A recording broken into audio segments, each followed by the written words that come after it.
cafeteros, ¿cómo estáis? ¿Qué? ¿Que os perdisteis el café en directo de ecografía clínica? No os preocupéis, para eso están estos vídeos, para que podáis verlos en diferido.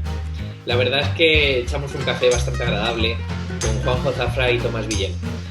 Hablamos de ecografía clínica, de sus usos y también nos echamos bastante risas. Este vídeo realmente es para que podáis ver lo que compartimos ese ratito. Y en primer lugar me gustaría empezar hablándoos del primer invitado especial con el que comenzamos a hablar, ¿vale? Empezamos a hablar con Juanjo Zafra. Juanjo es médico de urgencias del Hospital de San Eloy en Euskadi, coordinador además de Ecosemes Euskadi y profesor y vocal de Winfocus Iberia en España y Portugal. Aquí le tenéis. Juanjo es director de cursos Sononorte, lo podéis ver por arriba en la pantalla. Sononorte ya sabéis que es uno de los cursos más importantes que se realizan de ecografía en nuestro país y que se engloba dentro del programa formativo de Ecosemes Winfocus, en el cual, además de haber ciencia, hay muchas risas con colegas de Donosti, Cantabria, Asturias y Galicia.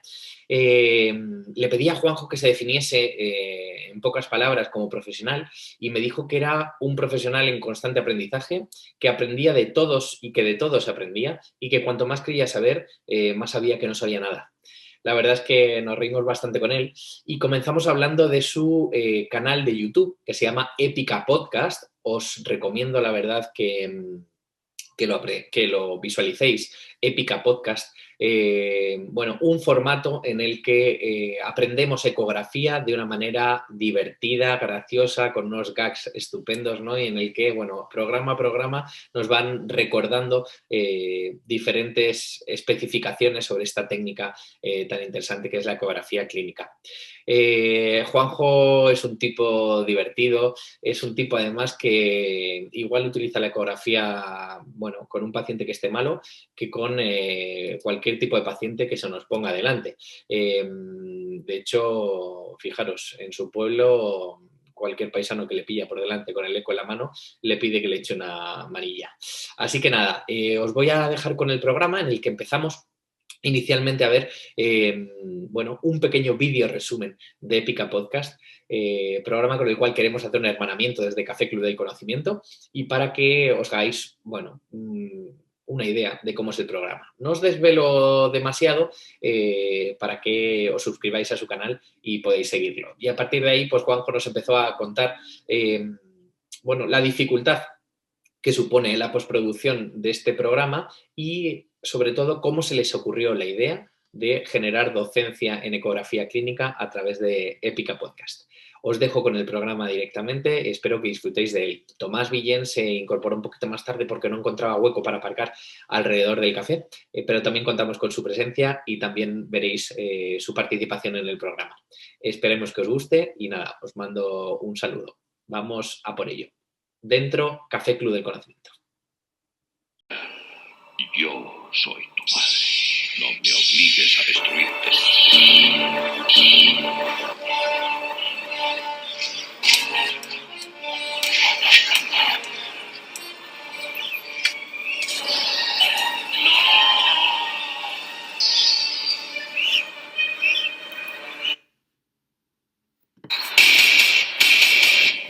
Estamos buscando el obstructivo por TEP más mortal que hay, el embolismo en tránsito, pero tenéis que estar callados. ¿El de Madagascar? Sí. No hay ruido porque hay muy pocos, solo un 7% o menos de los obstructivos por TEP tienen embolismo en tránsito, pero tienen muy mal pronóstico. Ahí está, no te muevas. ¡Vamos!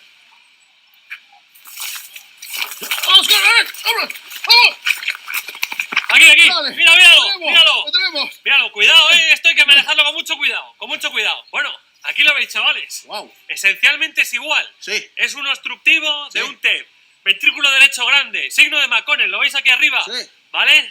Pero veis... Bonanza.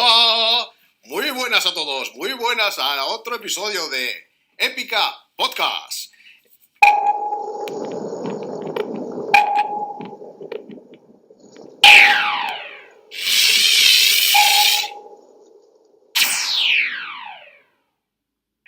Épica Podcast. Podcast, Ecografía a pie de cama, con Juanjo Zafra y Enrique Ortiz, desde Cosemes Euskadi.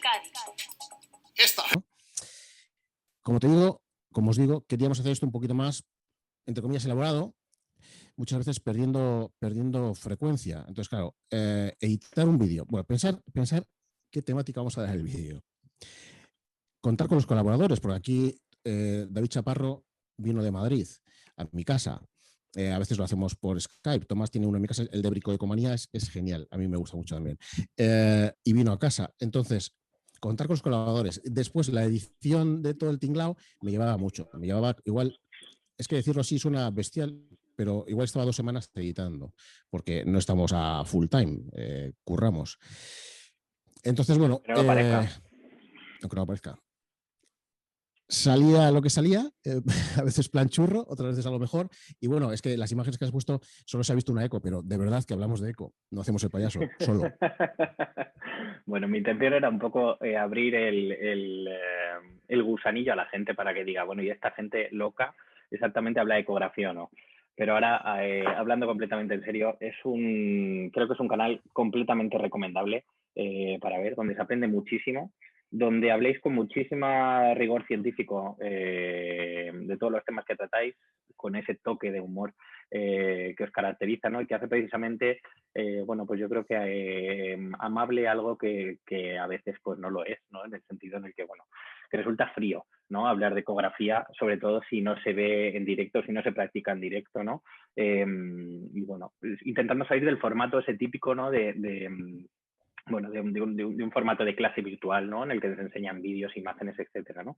Que eso era un poco lo que yo quería evitar, ¿no? Con este café, ¿no? Era un poco lo que os dije cuando hablamos. No hace falta que traigáis diapositivas, intentamos lanzar lo mínimo posible, intentamos, pues bueno, hablar de algo que utilizamos en nuestro día a día e intentamos hablar de, bueno, de ciencia, de evidencia, pero de otra manera diferente, ¿no? Como si charlásemos en un café, ¿no? Y que a la gente pues le entre un poco el gusanillo y además si podemos actualizarnos, pues mejor que mejor, ¿no? Y eso es un poquito el objetivo, ¿no? Y yo creo que es el objetivo que vosotros claramente cumplís también en vuestro formato, ¿no? El que, bueno, que uno la verdad ve vuestros capítulos y dan ganas de verse el siguiente y el siguiente y repetir los mejores gags que los hay, ¿no? Pero siempre basándose en que buscáis unas imágenes de calidad y dais en los puntos de la última evidencia, ¿no? Yo, vamos, por aquí está conectada también mi compañera Carmen, con la que comparto guardia, y nos reímos mucho con vuestros vídeos y aprendemos mucho en el día a día, ¿eh? O sea que, en primer lugar, felicitarte y ya te digo que recomendadísimo para todo el mundo que busque en YouTube, canal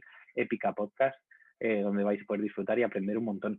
Y precisamente por aquí va mi siguiente pregunta. Para alguien que empieza en este mundo de la ecografía, ¿por dónde crees que debe empezar? O sea, ¿por dónde crees que puede buscar? ¿Debemos buscar un libro? ¿Debemos realizar un curso básico? ¿Debemos coger el ecógrafo por primera vez y empezar a tocar pacientes? Exactamente, ¿cuál crees que es la mejor dinámica para aprender de eco? Vale, te voy a ser sincero, ¿eh? Yo no empezaría por un curso online, porque tienes la teoría, tienes el libro y luego, no, el sábado a la mañana tenemos prácticas de todo lo que has leído. No empezaría por ahí. Empezaría por un curso y cuando te digo que te voy a ser sincero, es porque siempre la estratificación de los cursos son curso básico de ecografía para urgencias, luego curso intermedio. ¿Y qué ocurre? Que en los cursos intermedios se da mucho el básico. Entonces, a día de hoy, 2021, creo que si queremos empezar con la ecografía, aunque dé un poco de miedo, y si lo permiten, porque luego hay ciertos filtros de no, si no has hecho un básico no se puede, yo iría por algo un poquito más. Porque el hacer va a hacer que lo básico lo aprendas en nada. Y después ya te meterás en hemodinámica o en principios físicos, es algo que odiaba dar, pero creo que a veces es un poco necesario saber de qué estamos hablando cuando hablamos de una máquina. Y luego coges tu mesita y tu libro de cabecera y que sea cualquier libro de eco, ¿no? Por ejemplo. Pero sí, yo huiría un poquito de los online, que creo que muchos solo sirven para conseguir créditos y...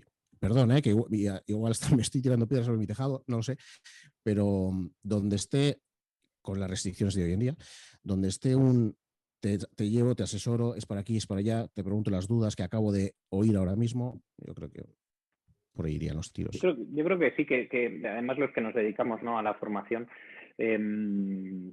normalmente preferimos mucho más la modalidad presencial, ¿no? El trato directo favorece, ¿no?, la enseñanza y favorece el aprendizaje del alumno, ¿no? Pero también es cierto que tenemos que reflexionar un poco con respecto a esto, ¿no? Y yo creo que la época COVID nos ha hecho un poco, a mí personalmente, cambiar un poco las miras, ¿no? Y darme cuenta que algo que pensaba que, bueno, pues que no iba a servir, realmente sirve. Y lo que hay que hacer es adaptar, ¿no?, la metodología precisamente para que la gente aprenda, ¿no? Yo creo que algo y volviendo a vuestro canal, lo que vosotros lleváis haciendo años es una docencia perfecta, es decir, en el sentido en el que para alguien que ya sabe cómo se coge una sonda, para alguien que sabe dónde se posiciona, ¿no?, el poder disponer, ¿no?, de imágenes, de vídeos, ¿no?, de patologías o de situaciones clínicas que puede ser que no haya visto en su día a día, que en el libro se ven estáticas y que al final, por mucho que los manuales nos den acceso con códigos a poder ver a través de internet, ¿no?, los vídeos, pues da pereza, y esa es la realidad, ¿no? Acerca muchísimo a eso, ¿no? Y bueno, realmente al final los formatos, ¿no?, de docencia de ecografía, pues se toca, pero cada vez proyectamos en una pantalla más, ¿no?, para minimizar el contacto del operador, ¿no?, con el paciente, ¿no?, y que el resto de alumnos vean, ¿no? Y con todo esto, las restricciones COVID, nosotros particularmente, por ejemplo, en los cursos en los que yo imparto, ¿no?, más para parte de enfermería, al final se hacen así, ya no estamos 5 alrededor del paciente, sino que está uno y el profesor, ¿no?, y el resto ve con la pantalla proyectada, ¿no? Y ese formato es un formato que yo creo que podemos hacer perfectamente a través de internet. La parte de la interacción es donde falla, ¿no? Con lo cual, efectivamente, para el inicio no, pero para gente que ya sepa las cosas básicas y que lo que tenga es que profundizar en la lectura de imágenes, ¿no? A lo mejor sí puede ser un formato válido, ¿no? Sí, cierto. Casi te hablaba, no me explico bien, casi te hablaba más de los formatos online que son, te paso esta teoría, estos apuntes de PDF y después ya ves vídeos de eco y hacemos las preguntas. Completamente de acuerdo, efectivamente. Esos vídeos, ¿no?, en los que nos dan un tipo test al final y hay que contestar casi de memoria y no sabemos perfectamente la pregunta, pero luego no identificarlo. Bueno, pero bueno, existen todas las posibilidades, ¿no? Y al fin y al cabo, pues tienen también esos formatos que existir, ¿no?, para conseguir otros réditos que a veces cursos presenciales en formatos más caros, con movilidad, etcétera, pues por desgracia no nos permiten, ¿no? Porque si hablamos de las acreditaciones que dan cursos para esos formatos, en cuanto al rédito no profesional, sino la acreditación, pues podemos echarnos a reír, ¿no? Porque la verdad es que yo creo que quien acredita no se da cuenta realmente del trabajo que hay detrás y de lo que supone tener a profesionales de primera línea, ¿no?, dando formación en directo, ¿no?, con unos equipos que la mayoría de las veces son de la industria, ¿no?, pero que cuestan una pasta y que sin ellos no se podrían hacer, ¿no? Y para que luego te lo acrediten con 3 créditos o con 4, ¿no?, con algo que dices, bueno, no... Bueno, cualquier cosa es buena. El final, el destino final de todo esto, la finalidad es aprender y quitar el miedo a la ecografía. Una de mis diapos siempre pongo en el curso y es la principal diapo. Y luego te voy a decir el principal tema de los cursos para mí. La principal diapo es una que saco a mi perro, que es un perro patada, Yorkshire, pobre, 12 años, y pongo, cuidado con el perro, se difumina el perro y pone ecografía. Cuidado con la ecografía. Nos lanzamos a saco, después de haber recibido un curso, y en torno al media culpa también, nos lanzamos a saco a poner, no tiene litiasis, no tiene colecistitis, o sea, todo nos basamos en lo que creemos que hemos aprendido. Y siempre, siempre, siempre lo que recomiendo es sugestivo de, no, tú no oyes soplos, no quiere decir que no lo tenga, tú no oyes soplos, pues esto es igual. Me he perdido con esto. Bueno, eso, que quitar el miedo, pero quitar el miedo también con cautela, ¿no? Siempre con sentido común. Bueno, perfecto. Pues yo creo que hemos hecho tiempo para que uno que veo por ahí, que empieza por T, su nombre, se nos conecte, que yo creo que ya está por aquí. Tomás, manifiéstate si estás ya con nosotros, por lo menos conectado. Hola. Estás. ¿Me oís? Hola. ¿Has pinchado? No has encontrado hueco al final para llegar al café, ¿verdad? No, es que lo habéis cambiado de día. Era mañana y lo habéis cambiado hoy, ¿no? Ah, perfecto. Es me habéis avisado a última hora. Es que Juanjo y a mí nos venía mejor hoy. Y entonces hemos dicho, escucha, vamos a empezar y ya que este tire. Pero bueno, en fin, que un placer que hayas llegado, por lo menos. Menos mal que vienes en tu nave estelar y has conseguido al final no tener que buscar el parking. Pues nada, con todos vosotros, nuestro compañero y amigo Tomás Guillén. Un placer compartir este café contigo. Muchas Tomás gracias. es médico de urgencias en Ramón y Cajal. A veces le vemos en la enfermera Isabel Zendal, yo no sé, le vemos en todos lados, pero en ninguno. He pasado a especialista ahora. Ah, perfecto, es consultor, solo consultor. Sí, no, estoy haciendo vida de especialista. Ay, espera, me veo con retornos un poco raro. A ver. Bueno, da igual, intentaré. Que hago vida de especialista, estoy en la unidad de respiratorio del Zendal. Y bueno, Bien, bien. Bueno, o sea que nos vas a hablar seguro de tu experiencia con COVID, que bueno, que yo creo que es la experiencia que está ganando todo el mundo últimamente. Seguro que hablamos ahora un poquito. Bueno, Tomás es coordinador del Grupo de Trabajo de Ecografía de SEMES, de la Sociedad Española de Urgencias y Emergencias, secretario general de WinFocus, es profesor además asociado en la Universidad Francisco Vitoria y de hecho dirige el programa de ecografía clínica del grado de medicina de dicha universidad, ¿no? Y sobre el cual pues ahora te preguntaré. Y es, bueno, docente, ha sido docente en muchísimos cursos nacionales e internacionales de ecografía desde los últimos 13, 14 años. Y bueno, y como veis es un procrastinador nato que se encarga de agendar adecuadamente todas sus cuestiones diarias en la agenda y que cumple y el resto me la adecuadamente cambia de día. con sus citas. Y bueno, lo único que te va a tocar es demostrar realmente que sabes con la lata de Coca-Cola y tu mejilla hacer más de 5 patologías diferentes. Lo digo para que vayas cambiando el café por una Coca-Cola. Pues espérate, porque tengo aquí el ecógrafo. Perfecto. Bueno, pero puedes ir contándome cosas. Bien, perfecto. Bueno, pues mientras vas montando lo que vas montando, escucha, tu programa de ecografía clínica en el grado de medicina, te has lanzado con los alumnos a hacer un podcast, ¿no? Bueno, un canal, ¿no? De ecografía, la ventana acústica, que algunos hemos visto ya hemos hablado no te vas a poder comparar con Épica, pero bueno, imposible. lo mismo te terminas no hay comparación acercando. posible. No. Y desde luego, etimológicamente ni filosóficamente es compararme con Épica. No sé si has llegado, pero te hemos visto hacer de Wild Frank en unas imágenes que hemos puesto en la intro. Con lo cual la gente ya sabe de tu versatilidad, ¿no? Para todos los formatos adecuados, y si no se te da bien esto, pues sabemos que podemos contar con vosotros para el mundo del artisteo sin ningún problema. Pero cuéntanos un poquito del canal, exactamente cómo surgió la idea y en qué consiste, porque puede ser un canal bueno, yo creo, para gente incluso que se está iniciando. Ese es el objetivo. A ver, el canal forma parte de una iniciativa docente. Oye, si hablo así de raro es porque me oigo con retorno como medio segundo más tarde. Es que voy alargando. Había un programa que hacía eso. Es una prueba que te hemos puesto para putear. putear. Es súper chungo. Espérate, lo que voy a hacer es quitar el sonido. Es la excusa que pone siempre, pero es así. Sí. Bueno, lo que hago con los alumnos es exactamente, eso forma parte de una cosa mucho más grande, ¿no? Que hace unos años nos planteamos la idea de que no tiene ningún sentido formar adjuntos, ni siquiera tiene sentido formar residentes, y si efectivamente el ecógrafo es el fonendo del mañana, lo que hay es que formar estudiantes de medicina, ¿no? Yo tuve la suerte de ir a Estados Unidos a un par de congresos que teóricamente son el Congreso Mundial de Ecografía en Educación Médica, o sea que es para el pregrado. Y ahí surgió la idea, fui a mi hospital y tengo que agradecerle infinito al catedrático de medicina de mi hospital que me dijo que ni de coña, que no iba a dejarme montar eso, porque al final acabé haciendo otra cosa mucho más grande que la que le proyecté a aquel catedrático de medicina en la universidad donde estoy ahora. Tengo prácticamente barra libre, la verdad es que tengo mucha suerte y damos ecografía desde segundo, anatomía, fisiología, desde tercero toda la semiología y la patología general y todas las médicas, y este año lo hemos metido en simulación.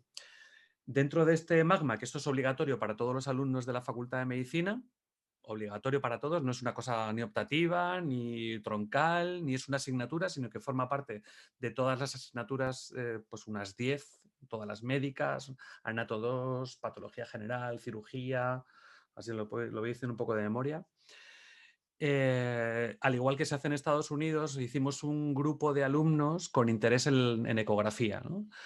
Pues un grupo de frikis, básicamente, que pues, al principio, antes de la pandemia, nos dedicábamos a hacer pues, reuniones físicas, nos motivamos a hacer más prácticas, pues a los de tercero les decíamos, volvíamos a la práctica de qué es arriba, qué es abajo, qué es la derecha, por qué esto es anterior y por qué esto es posterior. Pues porque, bueno, en la clase de anato iba un poco atropellado y luego llegaban a tercero, pues les faltaban un poco las bases y de ahí nos fuimos juntando, empezamos a hacer rollo más de investigación, que tenemos varias cosas pendientes, pero nos pilló la pandemia. Y pues como estamos con la pandemia metidos hasta el cuello, lo último que se me ocurrió es, como no podemos hacer reuniones presenciales porque somos 70 y pico alumnos, ahora si no recuerdo mal, desde tercero hasta sexto, pues ya no se nos ocurrió hacer un formato online. Y ya que te pones a hacer un formato online, que hicimos un Zoom, se conectaron unos cuantos, aquello fue infumable, ¿no? 2 horas y pico hablando de no sé qué, pues decidimos cambiarlo, ¿no? Los millennials son grandes consumidores de redes sociales y tienen que ser un formato corto, estilo 10-12 minutos máximo, fácil de consumir, Bien. que aprendan algo. Así que nos tiramos directamente a por el neumotórax, es la primera. Es verdad que, aunque el resultado final es un poco churro, porque lo he montado yo con mi ordenador, el potencial es muy alto porque utilizamos el plató de comunicación audiovisual de la universidad. Y nos han Bueno, dejado. siempre se puede pagar al productor que utiliza Juanjo para que lo haga en condiciones. Pero claro, eso habrá que negociarlo. Ya. En fin, bueno, la ventana acústica entonces, para que tomemos nota, para poder buscarlo en YouTube y poder seguirlo. Pues vamos a meternos en materia, si os parece, chavales. ¿Recordáis el programa del 1, 2, 3? Sí.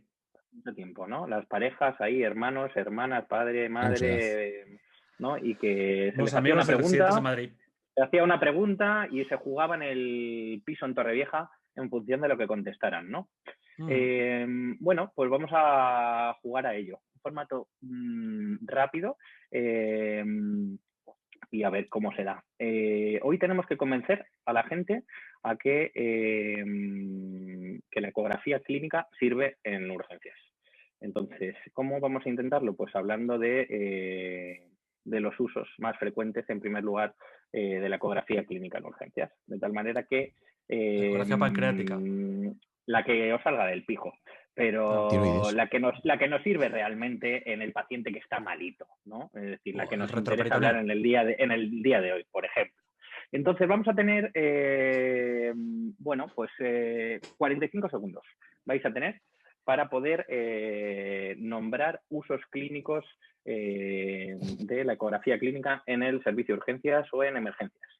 Y yo voy a empezar por uno que me gusta mucho de lo mío, ¿no? Que es como, por ejemplo, para valorar la presencia de globo vesical. Nos vamos a ir turnando y os vais a ir turnando y vais a ir haciendo una respuesta cada uno y empezamos por Juanjo, si te parece. Así que cuando empiece la cuenta atrás, empezamos. Usos de la ecografía clínica, como por ejemplo, valoración del globo vesical. Descartar neumotórax. Descartar hemotórax. Descartar hemotórax. Descartar líquido libre abdominal. Descartar líquido libre abdominal. Descartar taponamiento. Descartar taponamiento cardíaco. Descartar una colecistitis como causa de un shock séptico. Madre mía, shock séptico. Descartar una neumonía. Descartar neumonía. Descartar un defecto de motilidad cardíaca. Perfecto. Falta motilidad Descartar cardíaca. un TEP como causa de shock. Descartar TEP como shock. Mira, luxación de hombro. Joder, macho. Bueno. Falta entrenamiento, yo creo, ¿eh? Os he visto un poco porque flojos. He visto un lo ha poco pensado flojos. mogollón. Yo no sé si os ha pillado un poquito así, como que esto no lo teníamos previsto. No. Pero os he dicho que os prepararais. O sea, yo he dicho que traía 2 personas que sabían de esto y me estáis jodiendo el programa hoy. Nuestro compañero, el doctor Chaparro, decía que la ecografía servía para todo menos para la evaluación psiquiátrica. Pero es que es más aún. Tú, cuando le preguntas si tienes ideación autolítica, la sonda tiene un cable muy largo. Hasta para eso vale. Hostia. Efectivamente, de hecho yo creo que en función del tipo de paciente tener un ecógrafo cerca puede ser hasta peligroso. Como os he dicho, vamos a meternos en materia. El otro día sabéis que hablamos en el último café, hablamos sobre las nuevas recomendaciones del RC, que no os voy a preguntar si las habéis leído o no, Espero que solo con el resumen que hicimos nosotros pues os haya valido. Pero sobre todo he visto que muchos de los ítems no nos marca la ecografía. La realidad es que las recomendaciones de reanimación nos llevan hablando de la utilización de la ecografía desde estudios que encontramos desde hace muchos años, más de 15 años. Nos empiezan a hablar del uso de la ecografía, ¿no? Pero principalmente las recomendaciones del 2010 y sobre todo 2015 y 2020 o 2021, mejor dicho, ¿no? Nos hablan muchísimo del uso de la ecografía, ¿no? Y para centrarnos un poco, sobre todo en aquellas situaciones no íntimamente de paciente crítico, ¿no? Quería que empezásemos hablando un poquito de esto, ¿no? Exactamente, ¿qué creéis que es lo que nos aporta la ecografía en el seno del soporte vital? Bueno, empiezo yo, si... Adelante, como si estuvieras en tu casa. El retorno, bueno, el retorno no, el volumen, para no escucharme tanto. A ver, esto parte de una base que es que el paciente está fatal, ¿no? La inestabilidad hemodinámica llega al extremo, que es la actividad eléctrica se impulsa, la parada cardiorrespiratoria. Y la verdad es que siempre pongo la misma diapo cuando hablo de ecografía cardíaca o ecocardio, y es esa ley de Newton y una manzana. Y hablo de la ley de la gravedad. Y es que cuanto más grave está el paciente, mejor para nosotros, peor para él, peor para el paciente, ¿no? Pero porque, ¿qué es lo que nos permite la ecografía? Pues echar gel, coger la sonda y ver a tiempo real la fisiopatología del shock o la parada que tiene mi paciente. De tal manera que cuando un paciente se para porque tiene un TEP, no tiene un TEP pequeño, segmentario, que es difícil de ver y que resulta, ¿no? O cuando un paciente tiene un shock cardiogénico, tiene una disfunción de ventrículo izquierdo grave y aguda o semiaguda, no tiene una dudosa zona ¿no? De que es que no veo si el ápex se mueve bien o no. Exactamente igual con todos los tipos de shock. Por tanto, la evaluación aunque solo sea con ecocardiografía, del paciente en shock, sobre todo nos quita una incertidumbre diagnóstica brutal. Yo no sé si habéis... a ver, todo el mundo que está escuchando. ¿Aquí la gente ha fibrinolizado a ciegas alguna vez? Que levante la mano. ¿Quién ha puesto un tubo de tórax a ciegas? A esto de, bueno, tiene un neumotórax, atención. ¿Quién ha hecho una pericardiocentesis a ciegas? ¿Y cómo la haces? Pues con el culo apretado, ¿no? Y casi por descarte. Y cuando tú estás fibrinolizando al TEP y dices, coño, ¿y por qué no tiene un taponamiento? Porque en el fondo los signos clínicos en este tipo de pacientes tienen, lo siento, muy poquita precisión.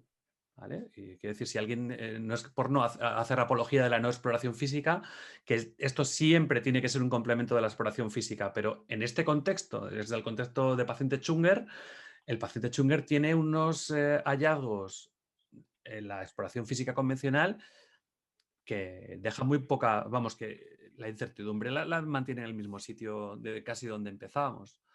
De tal manera que o bien tenemos una paciente que tiene 35 años, fumadora obesa, tomadora de anticonceptivos, ¿no? Como dije ayer en una charla.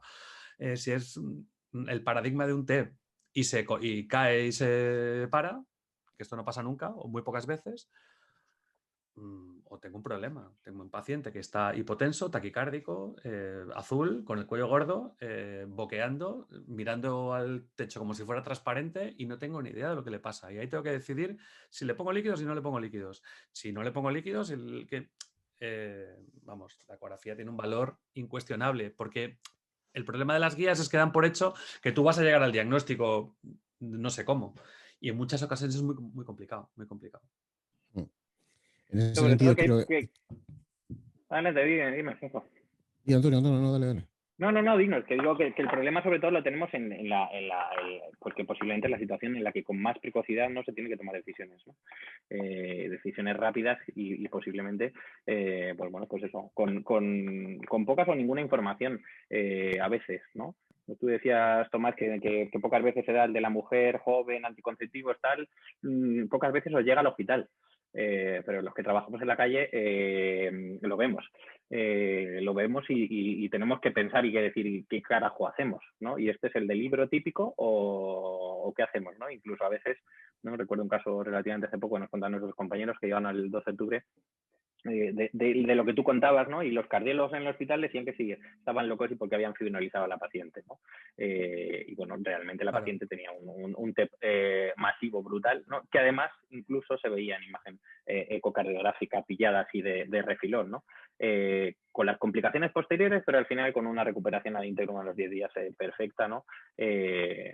Bueno, después de haber tenido un shock hemorrágico secundario al masaje por una laceración hepática, sí, pero viva y sin secuelas, ¿no? Es decir, y la realidad es que al final esa ventana, ¿no?, de segundos son las que te dan la indicación, o hacerlo a ciegas, ¿no?, como lo hemos hecho siempre, ¿no? Y que ese yo creo que es el problema, ¿no? Y va ahí por ahí un poco, ¿no? No sé, Juanjo, qué quiera aportar, ¿no? Pero sobre todo me gustaría, ¿no?, que hablásemos de eso. Exactamente qué creéis, ¿no?, de la eco en la parada. Es decir, cuándo hacerla, cómo hacerla, porque tenemos que pensar tantas cosas que a veces no lo tenemos integrado, ¿no? Yo creo que ese es el problema principal. Ya.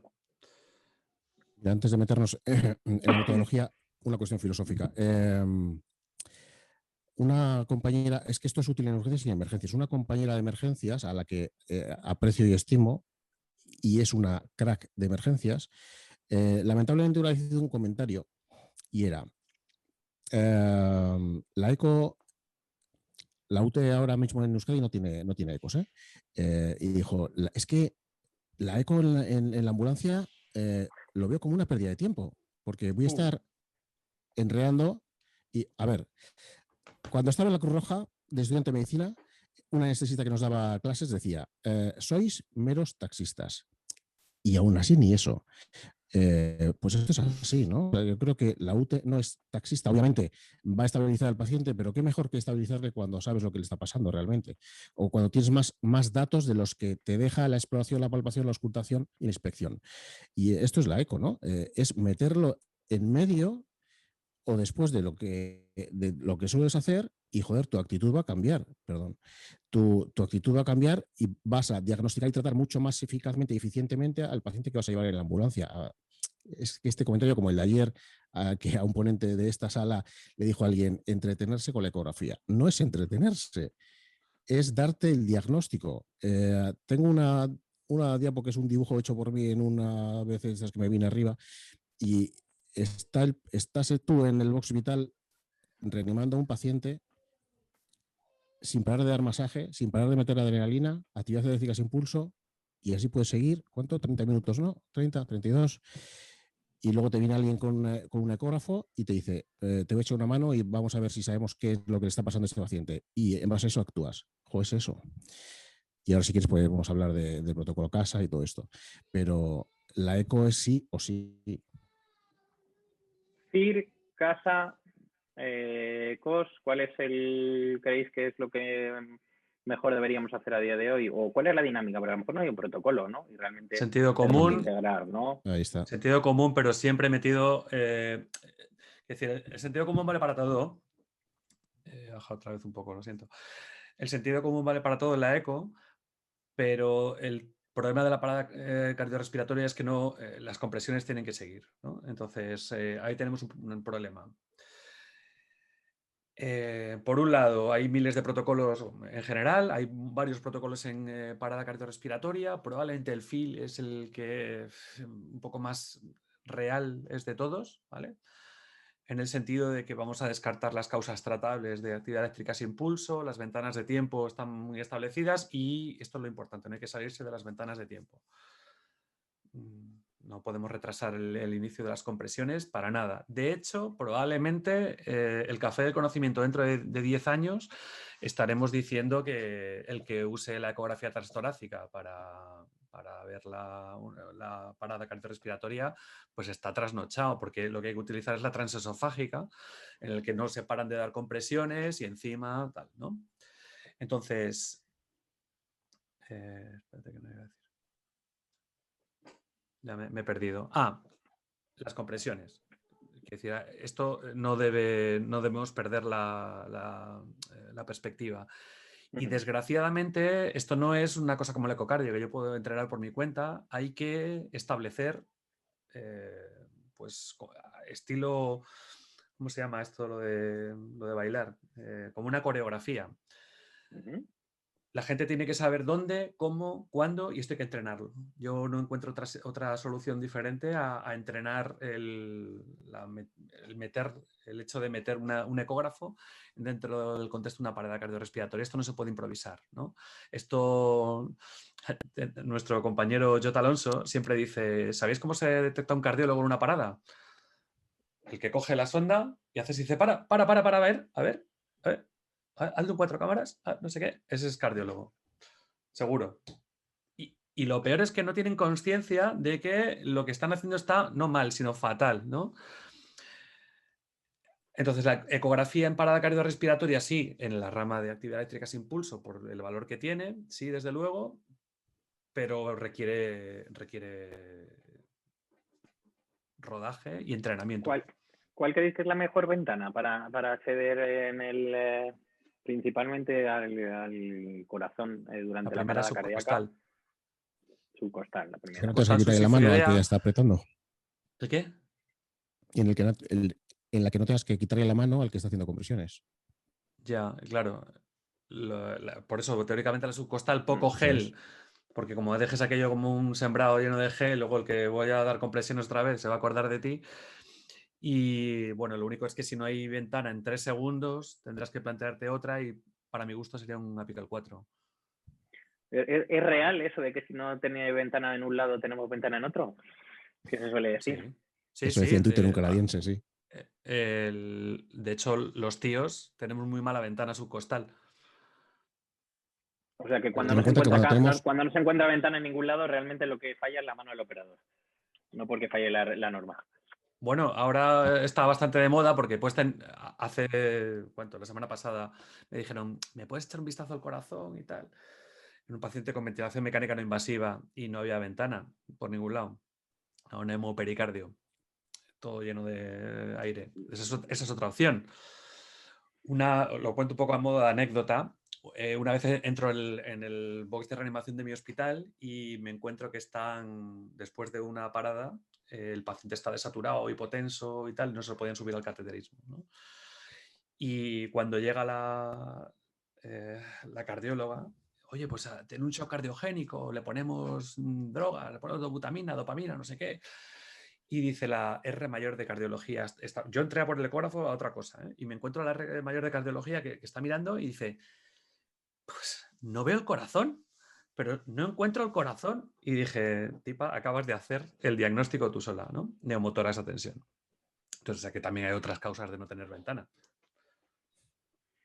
Exactamente, si vamos a intentar dar algunos tips, ¿no? Sobre qué es lo que tenemos que encontrar, ¿no?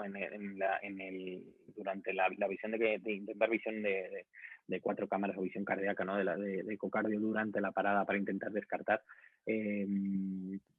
sobre todo las causas no médicas, ¿no? de parada cardíaca, ¿no? En las causas no arritmogénicas, quería decir, disculpad, de parada cardíaca, ¿no? Y antes habéis nombrado un poquito, ¿no? La actividad eléctrica sin pulso y la pseudo actividad eléctrica sin pulso, ¿no? Que yo creo que ese es uno de los puntos vitales, ¿no? Donde nos ayuda realmente la eco, ¿no? Es el momento en el que vemos un ritmo en el monitor y, sin embargo, pues bueno, no somos capaces de palpar pulso en el paciente, ¿no? Y tenemos que determinar exactamente qué es lo que está ocurriendo, ¿no? ¿Cuáles son las posibilidades que podemos encontrar ahí, ¿no? Y principalmente yo creo que tendríamos que hablar, ¿no? de 2 H's, ¿no? Y de 2 T's típicas, ¿no? Exactamente qué es lo que encontraríamos. Juanjo, dale. Primero, déjame decir que yo cuando aprendí esto como alumno, para mí fue un flash ver que el corazón, en una actividad física sin pulso, que siempre piensas que está parado, quieto, de repente el corazón no está parado, sino que tiene actividad. Claro. O al revés. Fue eso, un cambio de visión totalmente, o al revés, un cambio de visión totalmente, que está parado o que no está parado. Claro, es lo que decía antes de ver o no ver, es la diferencia, ¿no? Bueno, y dentro de las 5Hs y 5Ts, creo que dices que qué podríamos Sí, encontrar, ¿no? exactamente, ¿no? Es decir, vamos a intentar recordar un poco, porque puede haber que haya gente aquí que no conozca estos protocolos, ¿no? Y que exactamente quiera hacerse una idea de qué es lo que exactamente buscamos, ¿no? En esas pausas de comprobación de pulso, exactamente qué es lo que buscamos de las causas tratables, ¿no? Que al final es lo que nos interesa, ¿no? Y para realmente darle importancia, ¿no? A por qué usar la ecografía frente a pensarlas o a sospecharlas, ¿no? Y tratarlas empíricamente.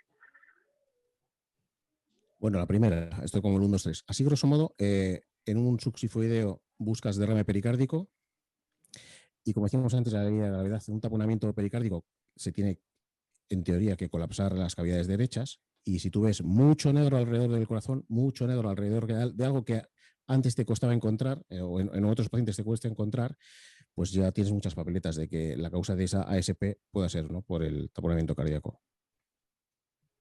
Bien. Mucho o poco, que esto depende de la velocidad de instauración, ¿sabes? El taponamiento cardíaco es clínico y depende de la velocidad, no de la cantidad de líquido. Sí, en traumático es otra movida. ¿No? Y que a veces el seno en la parada lo tenemos ahí claro, ¿no? Pero tú has dicho un dato clave, ¿no? Que a veces se pone el ecógrafo y dice, mira, el paciente está taponado y realmente es actividad, ¿no? Y lo que hay es un derrame que habrá que ver cómo se trata y cómo se pincha, ¿no? Pero el tapón realmente, el taponado realmente es en el que no vemos ahí, ¿no? En el que no hay posibilidad de movimiento y en el que realmente hay colapso, ¿no? De cavidades, ¿no? Que implica que el paciente cumple criterios clínicos, ¿no? Y eso es una de las cosas, ¿no?, importantes. Trombombolismo pulmonar durante la parada, ¿fácil o difícil de diagnóstico con el eco? Vale, aquí hay una... Esto era muy fácil al principio y se ha ido sofisticando después, ¿no? El tema es que, bueno, primero, la utilización de la eco en la parada también fundamentalmente queremos saber si el corazón está totalmente inmóvil, que eso confiere un pronóstico bastante malo. Hay un estudio que es el Reason que te da una posibilidad de supervivencia igual del 0,6% si partes de corazón en patata, asistolia mecánica, no rayas en el monitor, que eso ha dicho Juanjo, que es otra cosa. Y dentro de este contexto, bueno, ¿cómo diagnosticamos una embolia de pulmón? Pues a priori esto es muy fácil, ¿no? De tal manera que en una actividad eléctrica sin pulso veríamos un corazón que se mueve, un corazón izquierdo que está pequeño, vacío y con las paredes tocándose porque tiene un exceso de presión en el circuito derecho. Si quieres te pongo un vídeo, pero bueno, luego te pongo un vídeo de todo, no te preocupes. Sí, hombre, si los buscas, hacemos un momento vídeo, claro que sí. Sí, tengo vídeos aquí para aburrir. El tema es que todos hemos dicho, o mucha gente que hemos dicho, hemos pegado un pantallazo, hemos visto el corazón parado totalmente y hemos dicho, uff, ¿cuánto tiempo llevamos? 25 minutos, corazón parado. Y hemos visto el corazón derecho más grande que el izquierdo y hemos dicho, tiene un TEP, pues, que está ya, quiero decir, no, esto ya no tira, llevamos media hora dando compresiones y tal. Asumir que tiene un TEP porque vemos un derecho grande cuando el corazón está parado es un error que hemos visto hasta hace relativamente poco. De tal manera que el propio retorno venoso, y teniendo en cuenta que, parafraseando un grande de la ecografía clínica en el mundo, no solo en España, el corazón derecho es como una vena gorda que está pegado al corazón de verdad, que es el izquierdo, ¿no? Pues todo el retorno de vuelta hace que el corazón aumente de tamaño, ¿vale? O sea que cuidado con diagnosticar TEPs en paradas, sobre todo en las historias mecánicas, donde veamos que el corazón derecho está más grande, sobre todo un poco más grande que el izquierdo, porque eso puede ser normal. Otra cosa es que el corazón esté hiperdinámico, hipercontráctil, o que pillemos el embolismo en tránsito, ¿vale? Eso es otra cosa. Pues al final yo creo que la dificultad está en que... Dile, dale a Juanjo, ¿no? Dale. Solo un inciso sobre el ventrículo derecho dilatado. Creo que te pasé un par de artículos. Sí, podemos compartirlo ahora mismo. Vale, hay uno de Rasmus Arda que coge a 30 cerditos, ¿sí? Coge a 30 cerditos, a 10 les expone a aumento de potasio, a 10 les exsanguina y a 10 les hace fibrilar. Y entonces compara la dilatación del ventrículo derecho. Se ve, ahí está, ¿no? Se ve que la hipovolemia es la causa mayor por la que el ventrículo derecho aumenta. Y bueno, no sé cuánto mide el ventrículo derecho en un certito, pero él les aumenta. Y vamos a ir poniendo un poquito, nos ha mandado Juanjo, nos ha hecho el favor de mandarnos algo de bibliografía, ¿no? Para poder revisar algunos de estos temas, ¿no? Y poder recomendaros, ¿no? Y lo vamos a ir marcando un poquito a lo largo de lo que vamos a ir hablando, ¿vale? Y este es uno de los que teníamos para compartir con vosotros. Neumotoras como causa de parada. Fácil o difícil de diagnóstico y exactamente qué tenemos que buscar. Vale, el neumotórax como difícil. Primero decir una cosa sobre el neumotórax. El neumotórax en un paciente clínico. Es que tengo a mis colegas, pues eso, estamos aumentando la docencia en la plantilla y, joder, no es oro todo lo que reluce. El neumotórax puedes verlo puedes verlo en superficie, pero no puedes verlo en extensión, pero no en superficie. Es decir, viene el cirujano y dice si ese neumotórax que tú has visto que no desliza, que no tiene líneas B, que no tiene pulso pulmón y que le ves el punto pulmón y te pregunta si es para tubo o no es para tubo. Pues depende un poco de la clínica y a veces tenemos que tirar de la placa para saber el porcentaje de colapso que tiene ese pulmón, ¿no? Esto en cuanto a no parada. Estable, claro. Uh-huh. Sí, el tema de la parada pues un poco más complejo, a no ser que estemos en una situación como la que he dicho antes, en la que uno va a ver el corazón, si tenemos la suerte de que el neumotórax es izquierdo y no se ve, ¿no? Yo me voy a parar externar a 4 cámaras, no veo nada y no se ve el corazón y el problema es que está desplazado. Vale, esa es una posibilidad. El problema es que necesitamos que la pleura deslice para ver si desliza o no desliza, que ese es el juego que vemos para ver neumotórax. Y para ello necesitamos que el pulmón esté ventilado. Ante una situación de parada cardiorrespiratoria, donde solo estamos haciendo así, a no ser que el paciente esté intubado, esto es complejo porque necesitamos que el paciente esté bien intubado, que los 2 pulmones estén recibiendo ventilación y dentro de ese magma, pues intentar ver el deslizamiento pleural en uno en otro. Desventaja esa, ventaja es que el neumotórax a tensión como causa de parada en un paciente clínico, médico, es, yo no sé, pero es infrecuentísimo. Efectivamente. Y al revés, esto es un paciente generalmente traumático y no nos lo vamos a encontrar en condiciones normales parado, lo vamos a encontrar claramente inestable o con signos de tal manera que ahí sí que vamos a ver que una pleura desliza, la otra no, catacroc, sello de agua o lo que queramos poner, ¿no? Entonces, en el fondo, sí que es verdad que el contexto en el que se ve este tipo de pacientes es mucho más, o sea, te facilita mucho las cosas. Este es uno de los motivos por el cual no me gustan los protocolos.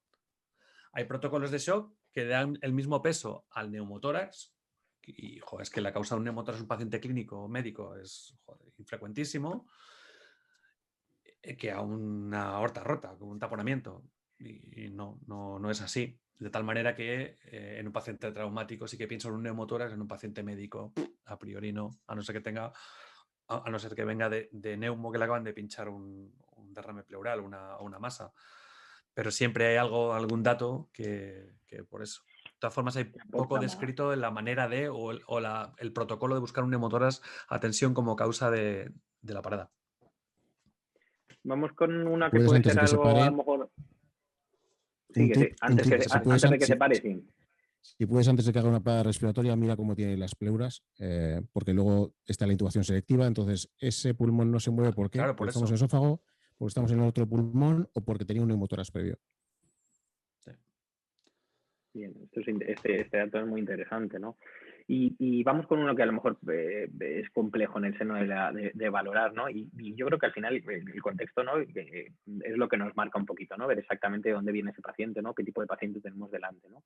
Pero y la valoración de la H de la hipovolemia en estas situaciones. Y además así aprovechamos y vemos un poquito cómo valoramos esto de la hipovolemia ahora en el paciente crítico, en el paciente agudo. La valoración del H, grosso modo, basa en un paciente traumático.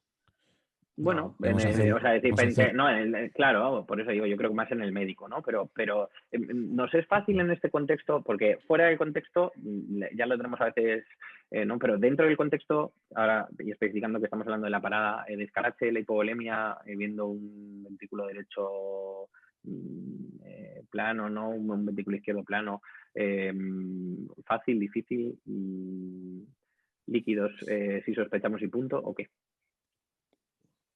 Complejo. En el traumático te diría que fueras al FAST, protocolo FAST o EFAST, nada de ECOFAST, que vale. Nos gusta ese término. El ecofast, cada vez que alguien dice ecofast muere un gato. Pues a mí me gusta buscar todo en el Morrison, además. Ay Dios, Sí. espera. Jim Morrison.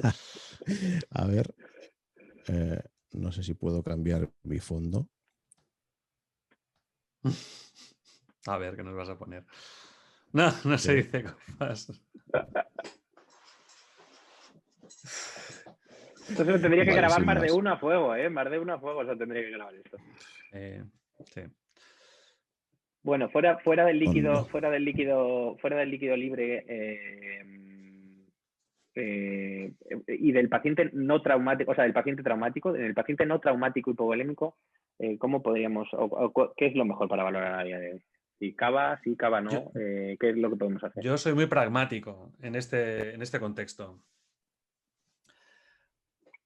Es que tenemos la clínica. Es decir, si quiero saber si mi paciente está hipovolémico o no, pues te van a contar como, pues llevo con diarrea 25 días y haciendo 3 litros al día, ¿no? Yo hice un shock hipovolémico por una mezcla entre hipovolémico y distributivo, porque hice una sepsis por salmonela, pero es que cagaba cada 45 minutos. A mí me hubieran hecho la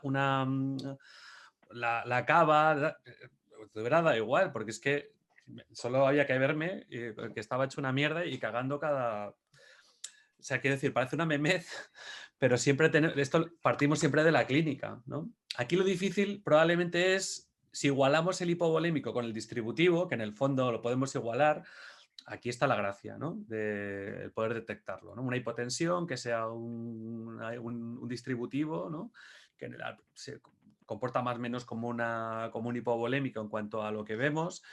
Y aquí sí que nos vale el tema del ventrículo izquierdo con las paredes que se toquen. El kissing wall. El kissing wall, sí. No hace falta mucho más, ¿eh? No hace falta meternos en cosas raras de gasto cardíaco ni cosas para diagnosticar en sí que estamos ante un problema hipovolémico / distributivo que se va a beneficiar de ponerle, para empezar, 1,5 litros de salino. Eso sí que lo podemos hacer. Otra cosa es saber cuánto líquido vamos a meterle, hasta dónde y cómo, que eso es otra movida, ¿no? De tal manera que vamos a hacer un poco de spoiler. Aquí el doctor Zafra y yo y varios colegas más lo creemos tanto que estamos a punto de hacerlo como público, que cualquier urgenciólogo o cualquier persona que se dedica a urgencias y emergencias debería saber evaluar un shock y saber los patrones, ¿no? Saber ver la cava y saber qué limitaciones tiene, que son muchas, ¿no? Que probablemente cuando me voy a valores extremos, que es decir, si yo me compro una cava de menos de 1 centímetro que se aplasta sola y el paciente no está con ventilación mecánica no invasiva o no está haciendo un esfuerzo por respirar, no tiene una hipertensión abdominal, quiero decir, paciente a priori naive, que ve una cava muy pequeña, es muy seguro meterle líquido. El problema es que las cavas suelen estar en medio, que nuestros pacientes suelen estar... Entonces, cuando yo quiero precisar un poco más cuánto líquido le pongo y cómo, aquí sí que tengo un problema. Necesito hacer un poco de cálculos y eso yo creo que por ahora no estamos en un momento en el que sea para todos los urgenciólogos, ¿no? O para todo el mundo que se dedica a urgencias o emergencias, ¿no? El calcular y sigo y cuándo paso a minas o cuándo paso a noradrenalina. Esto todavía hace falta un poco más de cultura de ecografía, pero desde luego evaluar un shock, ver la cava y conocer las limitaciones lo debería saber hacer todo el mundo. Acabáis de nombrar eso y Juanjo nos mandaba un documento, ¿no? Que voy a compartir con vosotros. De Gabriel Evía 2016. Eso es, ¿no? Que me mandaba Juanjo con respecto a este punto, ¿no? Juanjo, que añadas lo que quieras. Sí.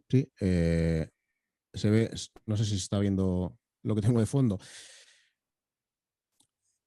Bueno, valorar tener la cava como paradigma de la hipovolemia o justo lo contrario es un poco peliagudo. Siempre se comenta en los cursos la cava, todo lo que nos puede valer, pero ya lo ha comentado Tomás, ¿no? Todas las limitaciones que tiene, tanto externas, torácicas, como internas, como abdominales, como de medición.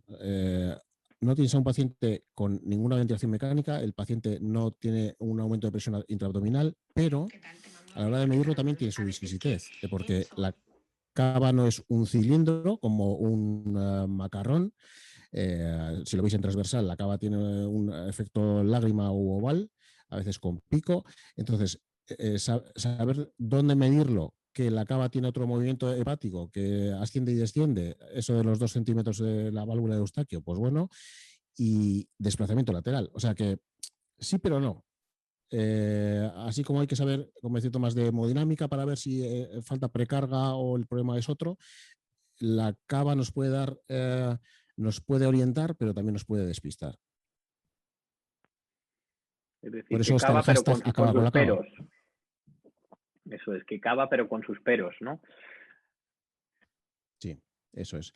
Siempre vamos a decir que hay que mirarlo, pero contexto clínico, sentido común.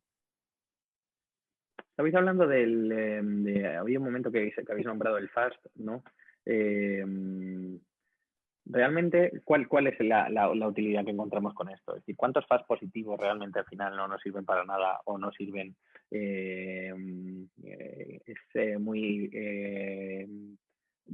La diferencia interoperador realmente marca diferencia, solo vemos aquellos que son exactamente, o sea, que son muy, muy grandes hasta tal punto. Es decir, realmente cuál es la eficiencia, ¿no? de la utilización para la evaluación del líquido, sobre todo de esta técnica.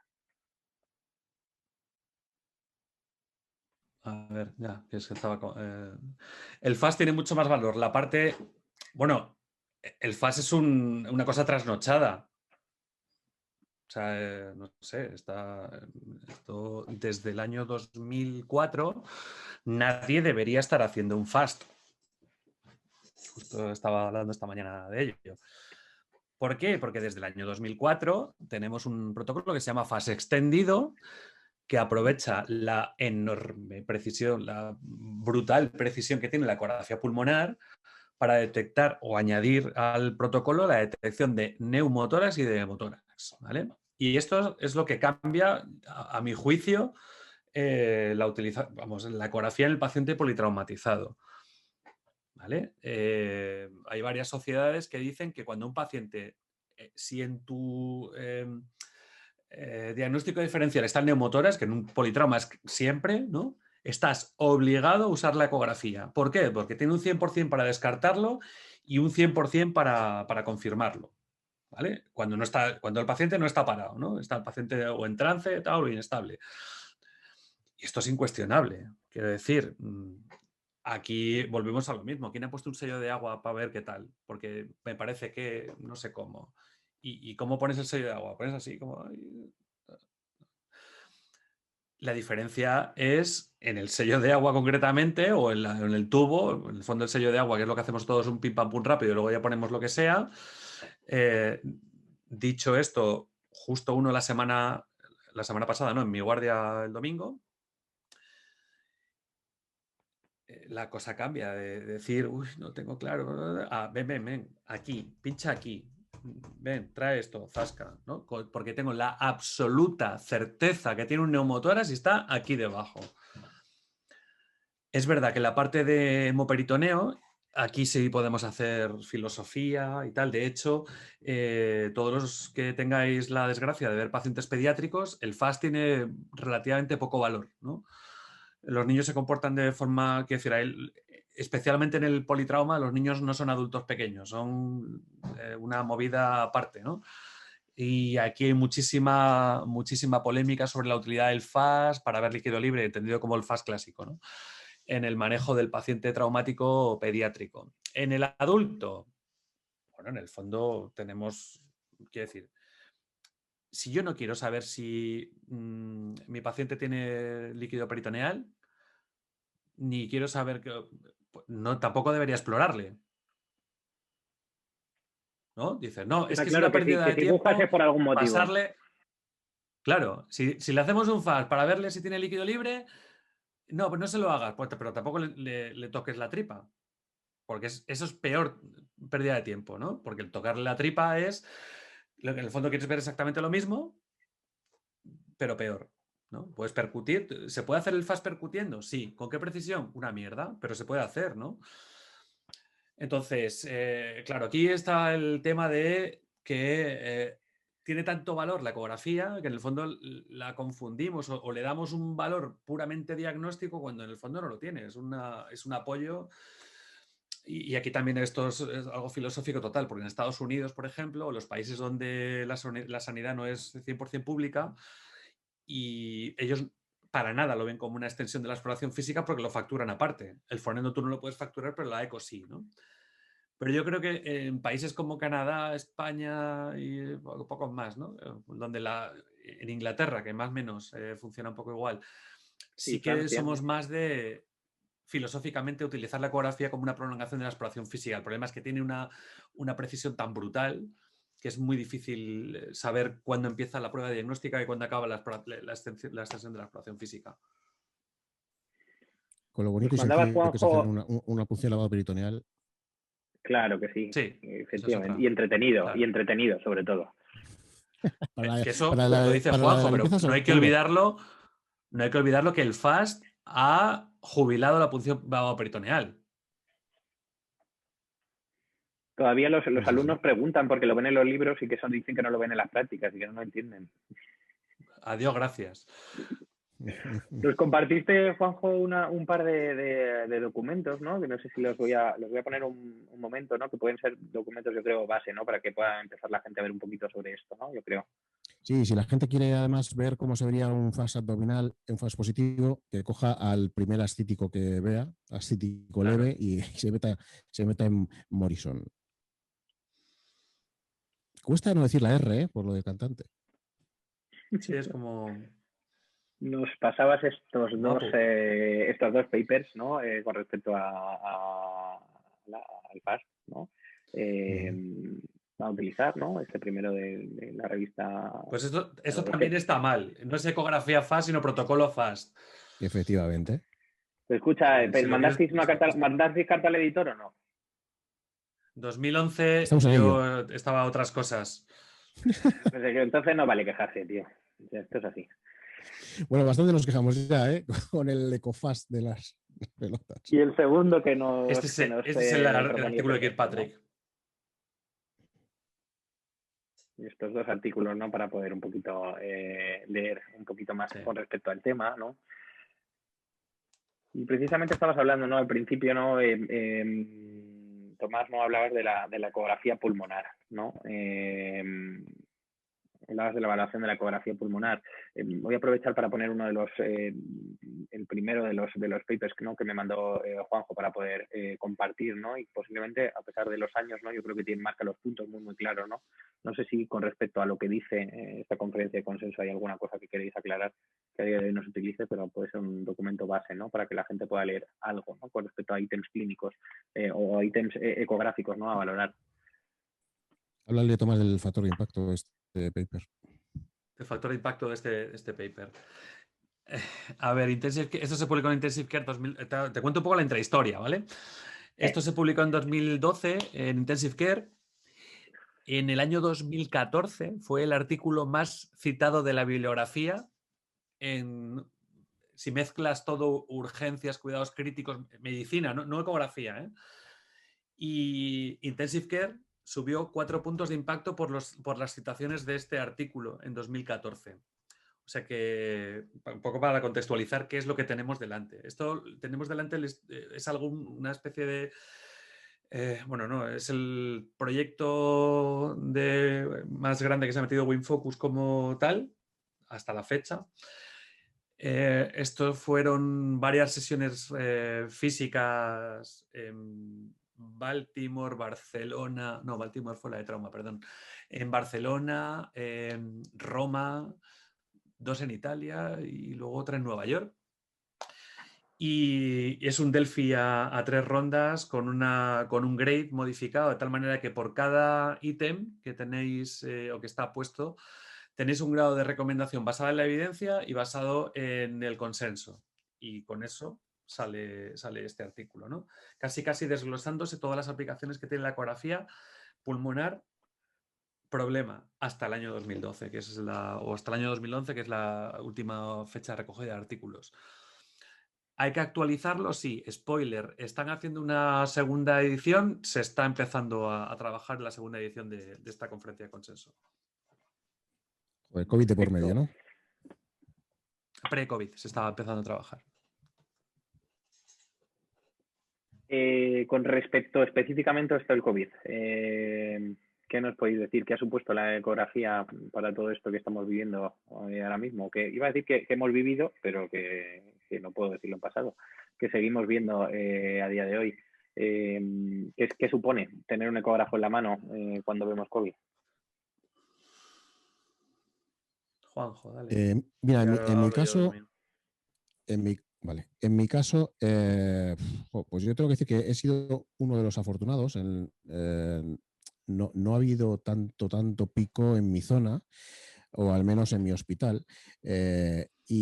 Siendo realista a día de hoy, con las pruebas de detección rápida, realmente la ecografía para detectar que un paciente es COVID o no, se ha quedado pelín atrasado.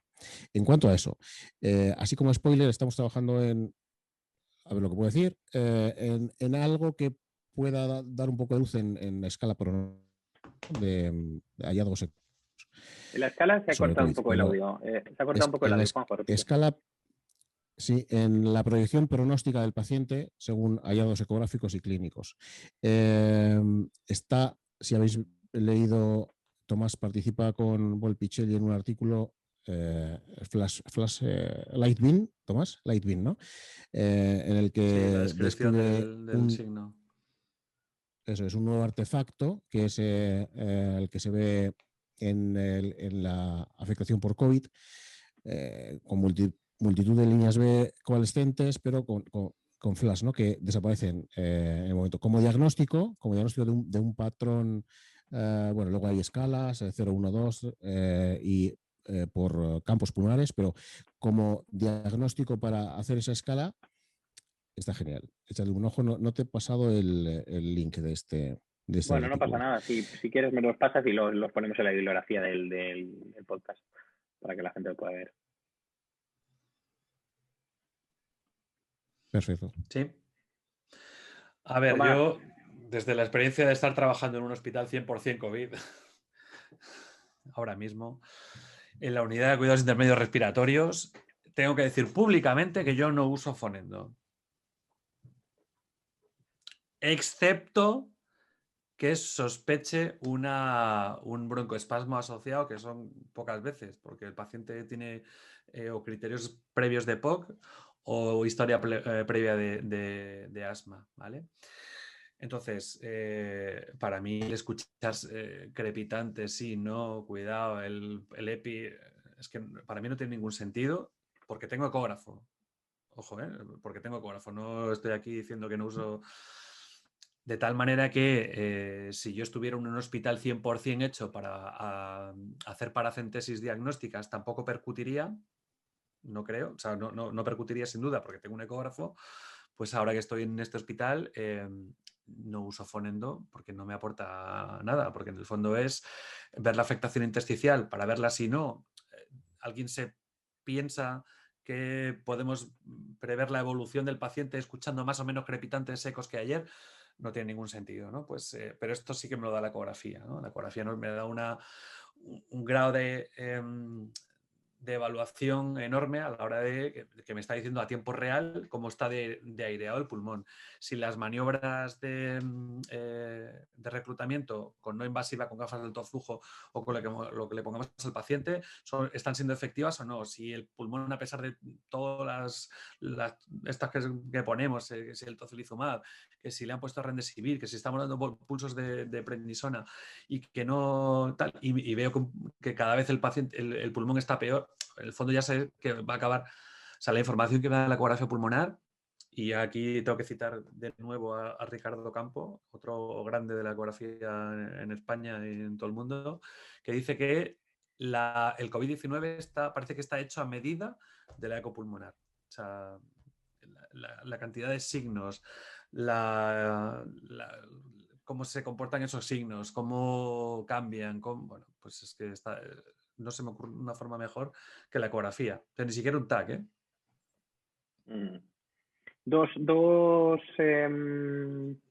Creo que las tengo por aquí.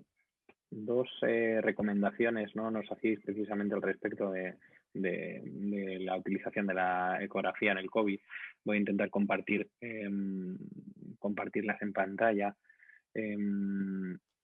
Una de las recomendaciones que nos hacíais era la lectura de este artículo. No sé si se ve. Decidme si se ve bien. Sí. Vale, esta era una de las lecturas que nos recomendabais, ¿no? Este es el artículo de Gino Soldati, que es de mediados de la primera ola y que habla de que él es el primero que propone una estandarización de la utilización de la ecografía, dónde poner la sonda para ver una neumonía por coronavirus, ¿no?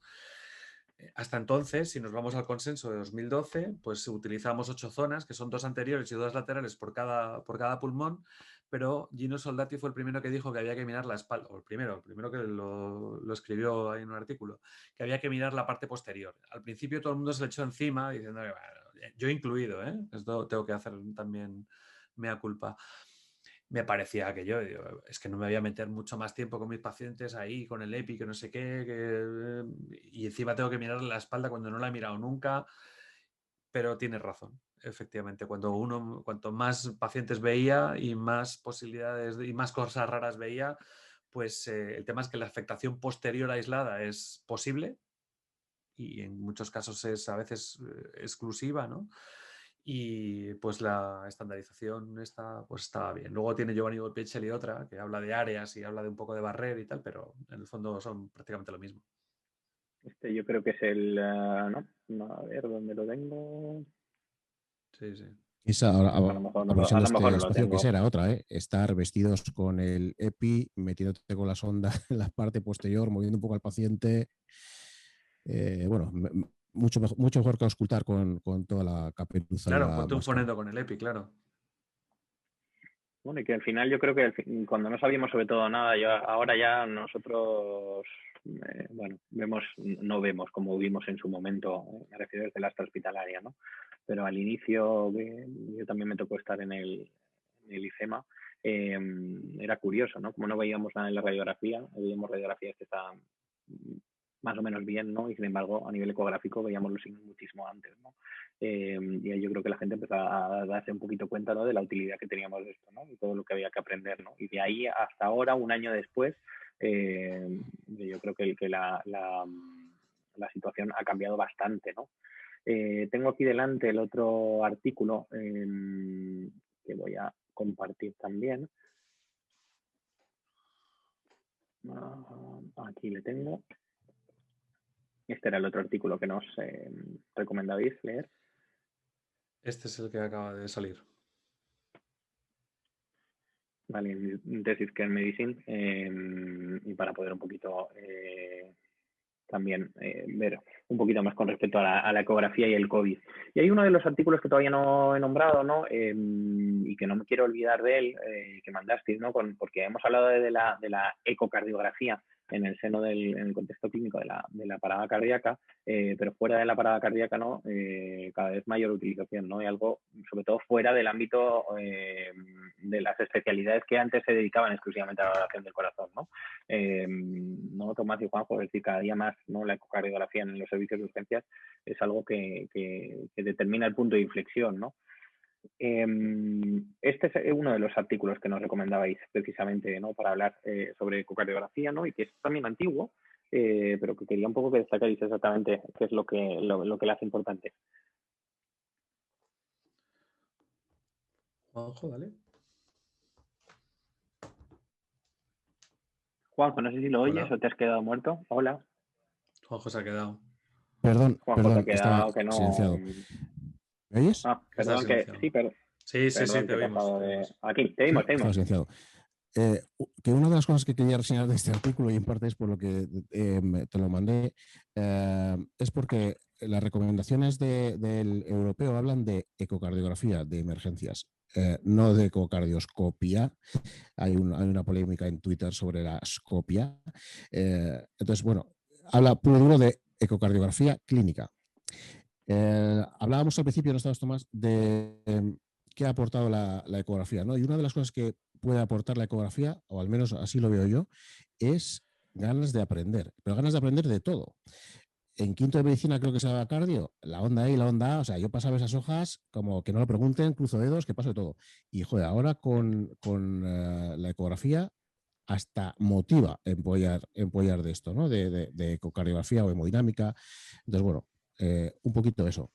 Que yo a veces me voy de la sala sin auscultar y vuelvo a entrar. Le he explorado con la eco y digo, o sea, si no le he auscultado. Vale, pero es que eso que te parece que es un soplo, lo estás viendo, no. Eso y te puede ser un soplo funcional y no has visto nada de la eco. Entonces, bueno. Yo, si queréis, cuento un caso un poco, no extremo, pero mira, hace pues ya relativamente poco me llegó una señora de 55 años, estaba en el hospital y era antes de la pandemia. Pues me llega una señora de 55 años y me llega a la zona de nivel 2. Y viene con un electro en la mano, ¿no? Como tantas otras. Y con un informe el informe de triaje ponía alteración ECG. Esto es lo típico que estás en nivel 2, que está en nivel 2 petado, ¿no? Que es donde están los monitores, en mi caso, en el hospital. Y alteración ECG, seguro que no es nada. Y ya voy a devolverla a la consulta, seguro, pues quiere retriarla a la señora, ¿no? Bueno, en fin. De tal manera que me trae el electro y es una FA como a 150, 160 latidos por minuto. ¿Pero usted se nota algo? ¿Pero viene por palpitaciones? Y la señora, no. ¿Pero usted se encuentra bien? Sí. ¿Y ha ido al médico? Sí, porque tenía un poco de fatiga, no sé qué, se habían hinchado un poco las piernas. ¿Y usted no ha notado que el corazón le va rápido, que no sé qué? No, le tomó el pulso y efectivamente estaba a 150, 160 latidos por minuto, exactamente igual que la enfermera de triaje había puesto. Con lo cual dices, venga, va, se queda aquí. La paso dentro y tenía 2 compañeros conmigo, muy internistas, ¿no? Están conmigo en el servicio de urgencias, pero son internistas de formación y de ahí a eso te queda como el pozo, ¿no? Total, que ya me pareció raro que alguien de 55 años no tenga, que no tenga palpitaciones con una FA con respuesta ventricular rápida, ni las cuente ni las note. O sea, es un poco raruno, ¿no? En cuanto a conceptualmente. Total, que cojo el eco, me voy para allá, saco gel, me dicen estos, ¿podemos verlo? Digo, sí, claro. Dice, ¿y eso que le vas a hacer un eco? Digo, sí, es que no me cuadra un poco que cuente disnea, una clínica de insuficiencia cardíaca, no cuente nada de palpitaciones, es una mujer joven, ¿no? Total, que le echo gel, hago en 4 cámaras y lo primero que veo es una válvula mitral cuajada, llena de calcio, que ni abría ni cerraba, una aurícula izquierda así de tamaño, que ya de entrada sabes que el objetivo no va a ser revertirla a ritmo sinusal, porque esa aurícula no va a volver a ritmo sinusal bajo ningún concepto. Esto del primer pantallazo, ¿no? Miro, echo más gel, empiezo a verle el pulmón, líneas B. Ahí la FEBI no era muy valorable porque estaba rápida la señora. Y le digo, pues os voy a leer el futuro de esta señora. Va a ingresar en cardio, le voy a frenar con lo que sea, ¿no? Le voy a poner Seguril y se va a ir de cardio con una cita en cirugía cardíaca que le tiene que cambiar esta válvula. Y me dicen mis compañeros, oye, brutal, ¿eh? Brutal, ¿eh? ¿No la auscultas? Y dije, coño, pues tienes toda la razón, tengo que auscultarla.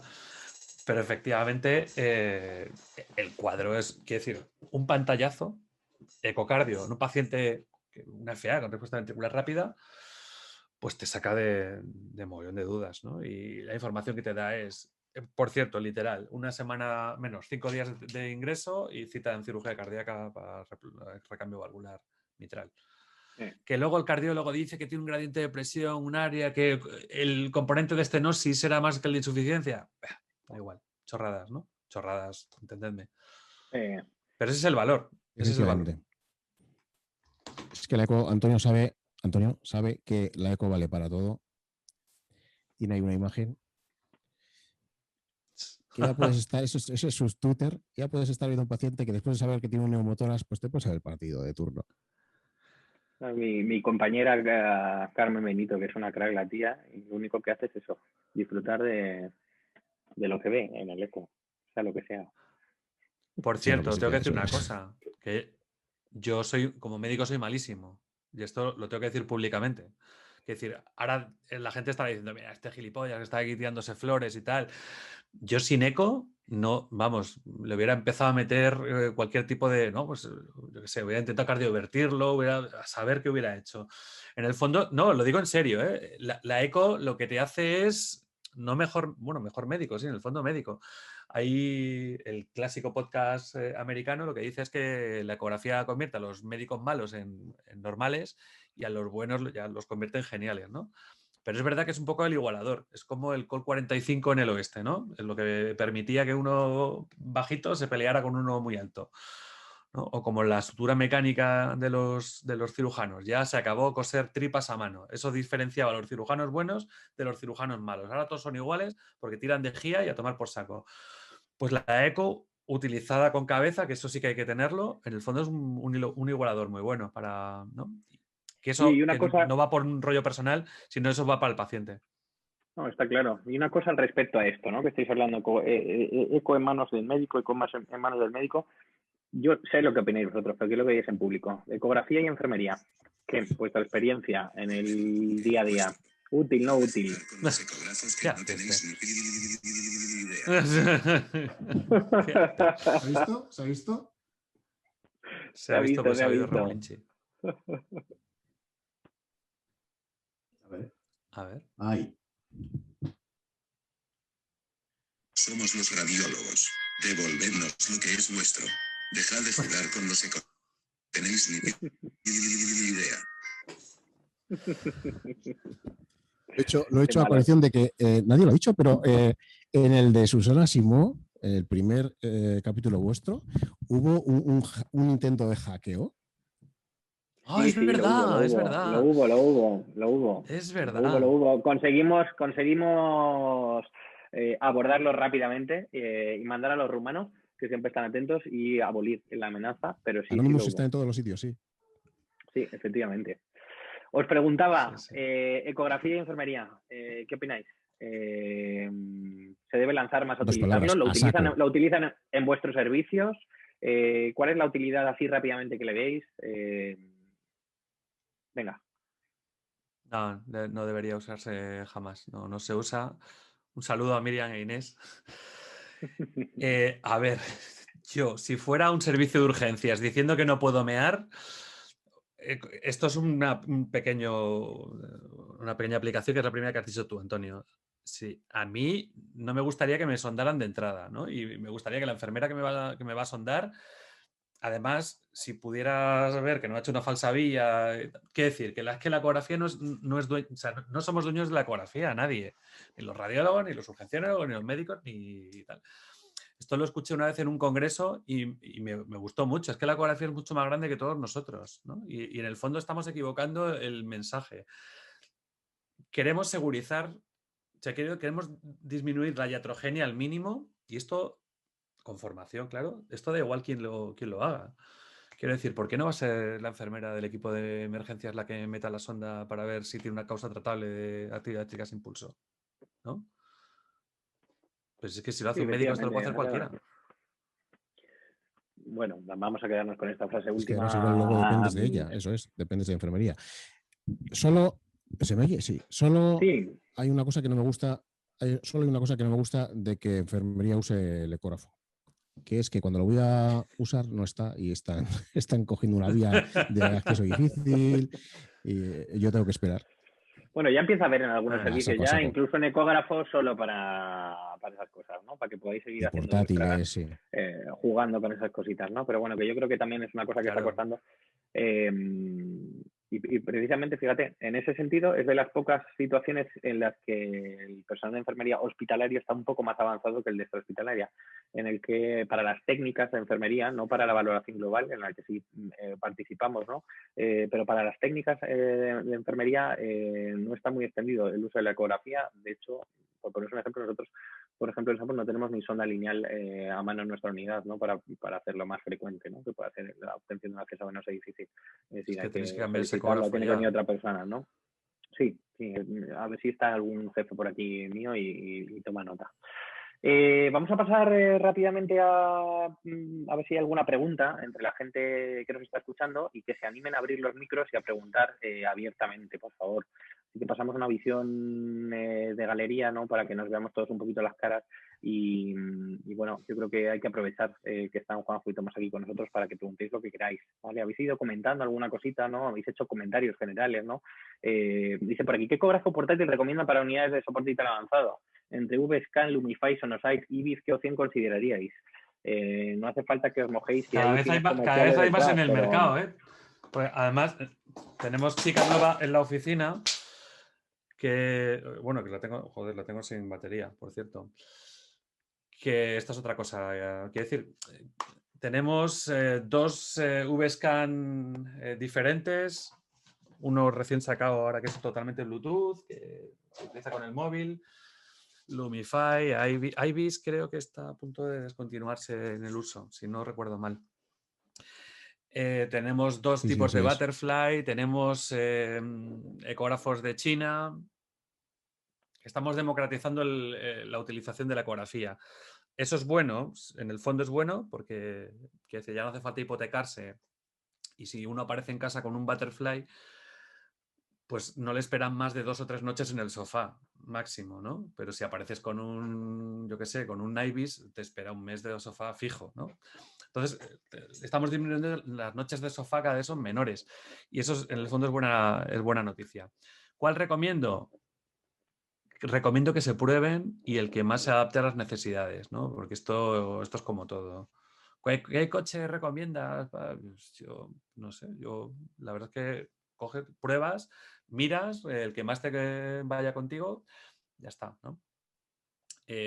Por precio, es que no tengo más de 2.000 euros, solo tienes una opción. Y encima, si no pagas la suscripción, ¿no, Juanjo? Eso es, ¿no? Que el problema de muchas de estas no es al final las suscripciones que van asociadas, ¿no? Sobre todo los portátiles pequeños, ¿no? Que te obligan ahí a... Sí, pero bueno, sí, General Electric no tiene suscripción, los no tienen suscripción. Espérate, que me he quedado sin... Voy a cambiar.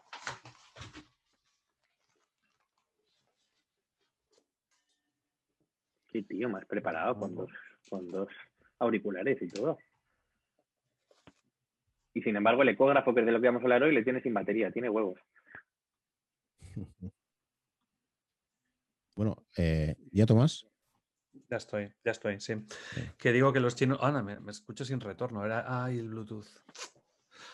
Los chinos no tienen suscripción, pero la calidad de imagen es bastante mala y aunque son baratos, luego el servicio postventa, pues hay que suponerlo, ¿no?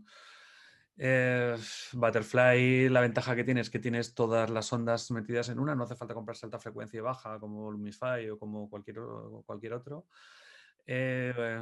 VScan, tanto antiguo como nuevo, el antiguo tiene una calidad de imagen parecida, pero el nuevo tiene una calidad de imagen mucho mejor que el nuevo es de hace un mes.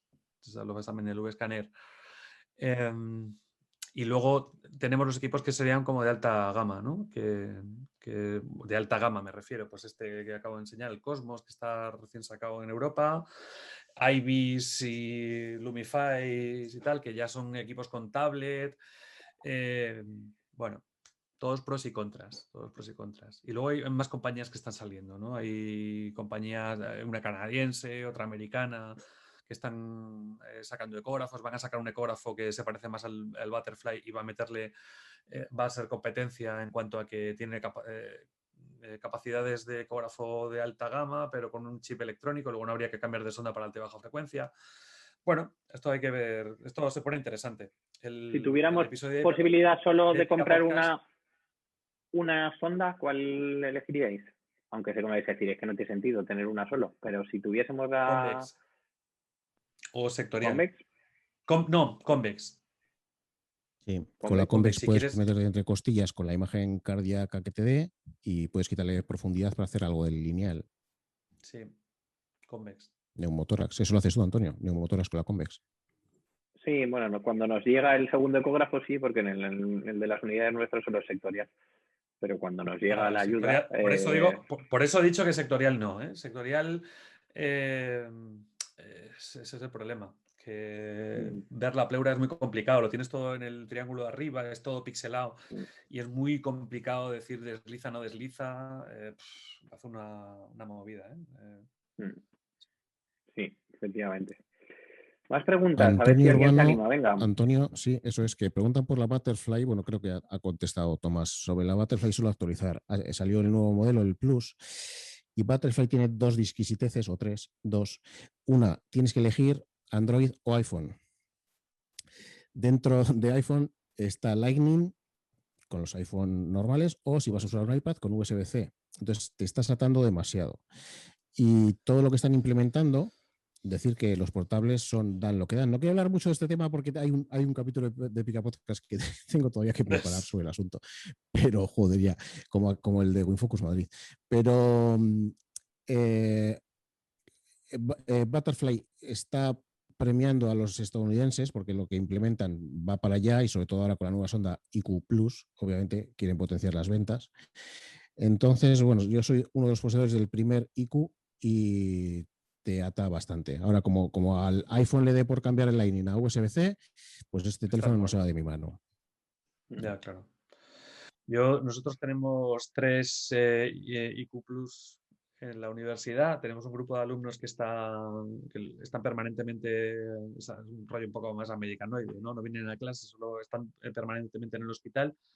Y hemos dado 3 ecógrafos para que lo lleven sin tener el bolsillo y tal, y ahora tenemos que evaluar el proyecto. Elegimos Butterfly por varios motivos. Además, hemos comprado la suscripción, la gorda, pero bueno, por varios motivos, que era llevar solo una sonda con todas las frecuencias metidas, la posibilidad de acceder a un portal online que ya estaba preparado, de telemedicina, un poco así, que ya tiene Butterfly preparado, que ahí es donde entra la suscripción Plus. Y bueno, pues que ya los estudiantes ya tenían un iPad con el que van a la universidad. Entonces eso nos facilitó un poco la cosa, pero efectivamente hemos tenido que seleccionar iPad, o sea, iOS con Lightning para el iPad mini no sé cuál, y eso es lo que hay. Yeah. Lo peor es que no lo he usado todavía. El primer día lo abrimos, lo desempaquetamos, se lo llevaron los alumnos y todavía no lo he probado de vuelta. O sea que, a ver, estoy esperando que se acaben las rotaciones clínicas para decir qué tal. Porque tiene una cosa un poco ahí que no vale para nada, ¿eh? Bueno, no vale para nada.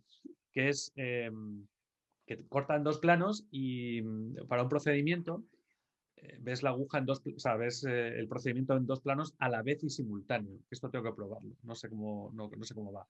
El problema de Butterfly era que tenía una huella muy ancha y hacer un procedimiento, aparte que la sonda es muy pesada porque es como un mazacote, es muy complicado hacer cosas muy finas, ¿no? Por ejemplo, si quisieras coger una arteria radial, una gasometría, o coger una arteria por una vía arterial, o si queremos hacer una periférica, me parece complicado con el Butterfly.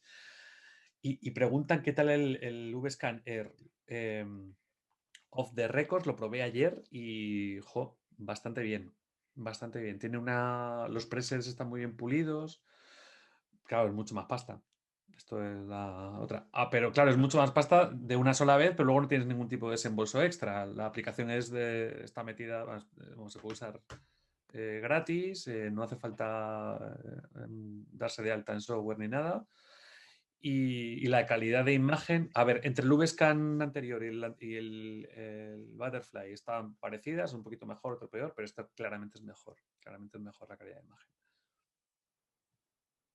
Bueno, pues muy bien. No sé si hay alguna pregunta más, aprovechando que se están haciendo preguntas tan técnicas, ¿no? Sobre todo con los equipos. Y si no, vamos a pasar a uno de nuestros clásicos, que es haceros el cuestionario, un pelín adaptado con alguna pregunta a lo que hemos hablado hoy, el cuestionario Express, Café Express, que hacemos a todos los invitados, y que cuando llevemos 100 programas sacaremos en común todos los resultados para ver en qué habéis coincidido unos y otros. Entonces, nada, simplemente voy a haceros una pregunta que voy a ir alternando entre vosotros, una pregunta dicotómica y tenéis que elegir entre una de las dos opciones que os doy, o bien, bueno, pues si no es ninguna, contestarme de alguna forma que ninguna de las dos. Si te parece, empezamos por ti, Juanjo, que estabas, y ya os digo que son en general, ¿no? Del tratamiento del paciente en urgencias y emergencias, ¿no? Y la primera es fácil. ¿Pulsi o Capno? Pues dame 2 ondas, Capno. Bien. Tomás, poniendo ecógrafo.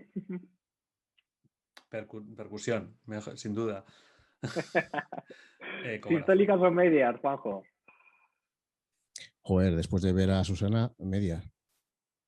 Lo mismo te castiga. ¿Froba o fiador convencional? Tomás. Froba. Gran descubrimiento ahora en el Zendal. Perfecto. Juanjo, ¿gasometría venosa o arterial? Si no le duele mucho al paciente, arterial, con eco, claro. Bien. Tomás, de nuevo te vuelve a tocar una que, como conteste lo que no pensamos, ecografía o TAC. ¿Para eso las fáciles o qué? Esto, si es con truco, no quiero ser gallego, pero esto depende de la ecografía, ¿no? ¿Pip o no pip, Juanjo? ¿Perdona? ¿Pip o no pip? Pip, la justa. Perfecto. ¿Cristaloides o coloides, Tomás?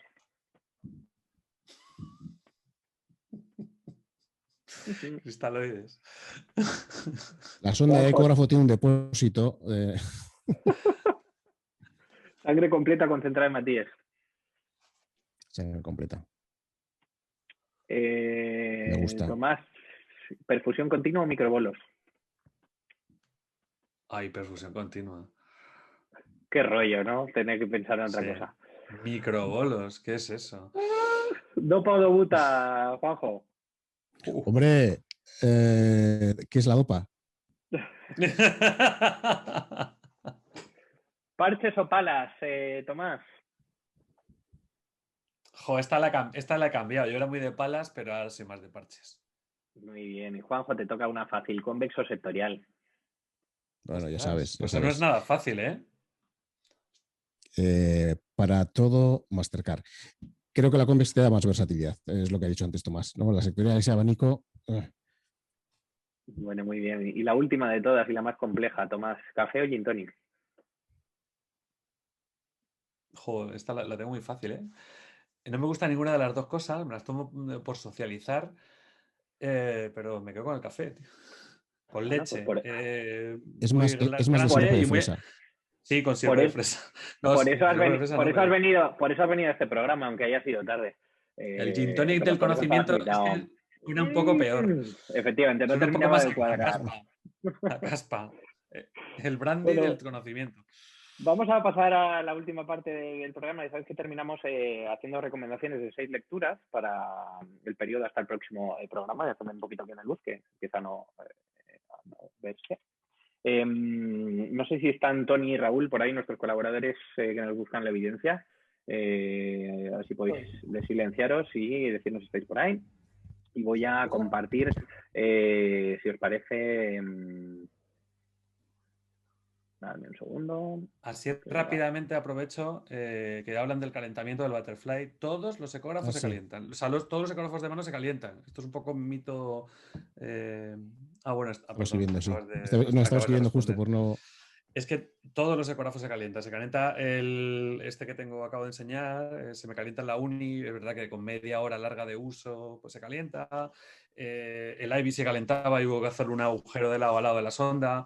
El Butterfly al primero, al Butterfly estaba todo el mundo esperando a darle de leches, ¿no? Y es verdad que era el problema del calentamiento que se arregló en parte con el software y con la segunda versión de hardware, bueno, pero en el fondo se calienta igual. El V-Scanner se calienta, todo se calienta, excepto los ecógrafos así como formato consola o carro. Bueno, vamos a terminar con la última parte. Ya sabéis que tenemos un post-café para quien se quiera quedar y podemos seguir comentando un poquito. Vamos allá, Raúl y Tony, os comparto escritorio y vamos allá con nuestras recomendaciones de la semana. No sé quién empieza de los dos. Vale, pues empezaría yo. Bueno. Adelante, Raúl.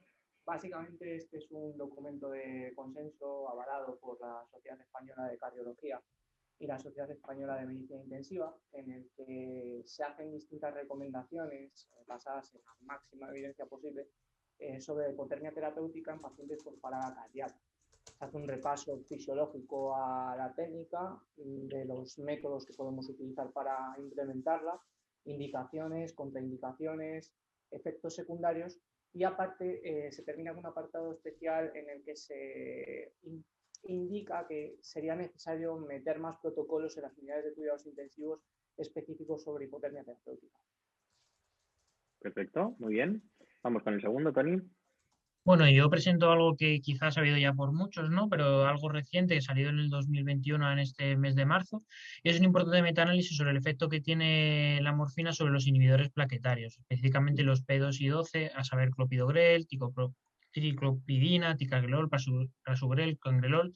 Al final concluye lo que ya sabíamos y se vino publicando desde hace unos años, ¿no? Que la morfina suprime estos efectos inhibidores plaquetarios, y parece ser que ya empieza o se descarta significativamente su uso en los pacientes con infarto agudo de miocardio.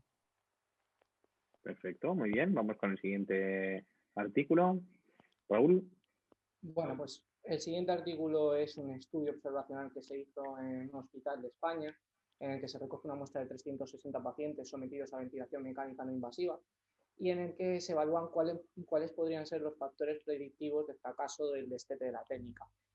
Se observó que en los 62 pacientes que fracasó el destete, estos factores eran principalmente un pH menor de 7,35, pacientes con fallo ventilatorio crónico que tenían cifras de bicarbonato muy bajitas, y aparte pacientes que habían sido sometidos a técnicas de ventilación mecánica durante menos de 4 horas o bien más de 20 horas. Por tanto, pacientes que sometamos a ventilación mecánica no invasiva y queramos destetarlos, es importante tener muy en cuenta este tipo de factores.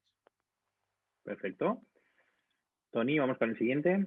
Bueno, este estudio es una revisión sistemática y ya vi diciendo algo que comentamos en el primer café, y es que aunque sabemos que la noradrenalina es la droga de elección, ¿no?, los pacientes sépticos, todavía quedan dudas sobre cuándo iniciarla, ¿no? Inicialmente hablamos de una vez finalizada esa fase de resucitación, pero los últimos estudios nos hablan de que es mejor iniciarla de manera precoz.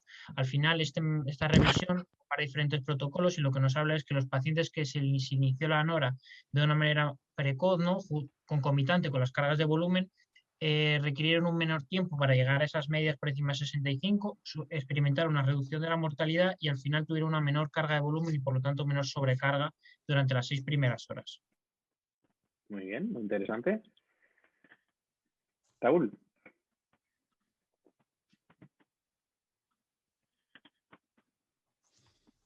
Raúl, ¿nos oyes?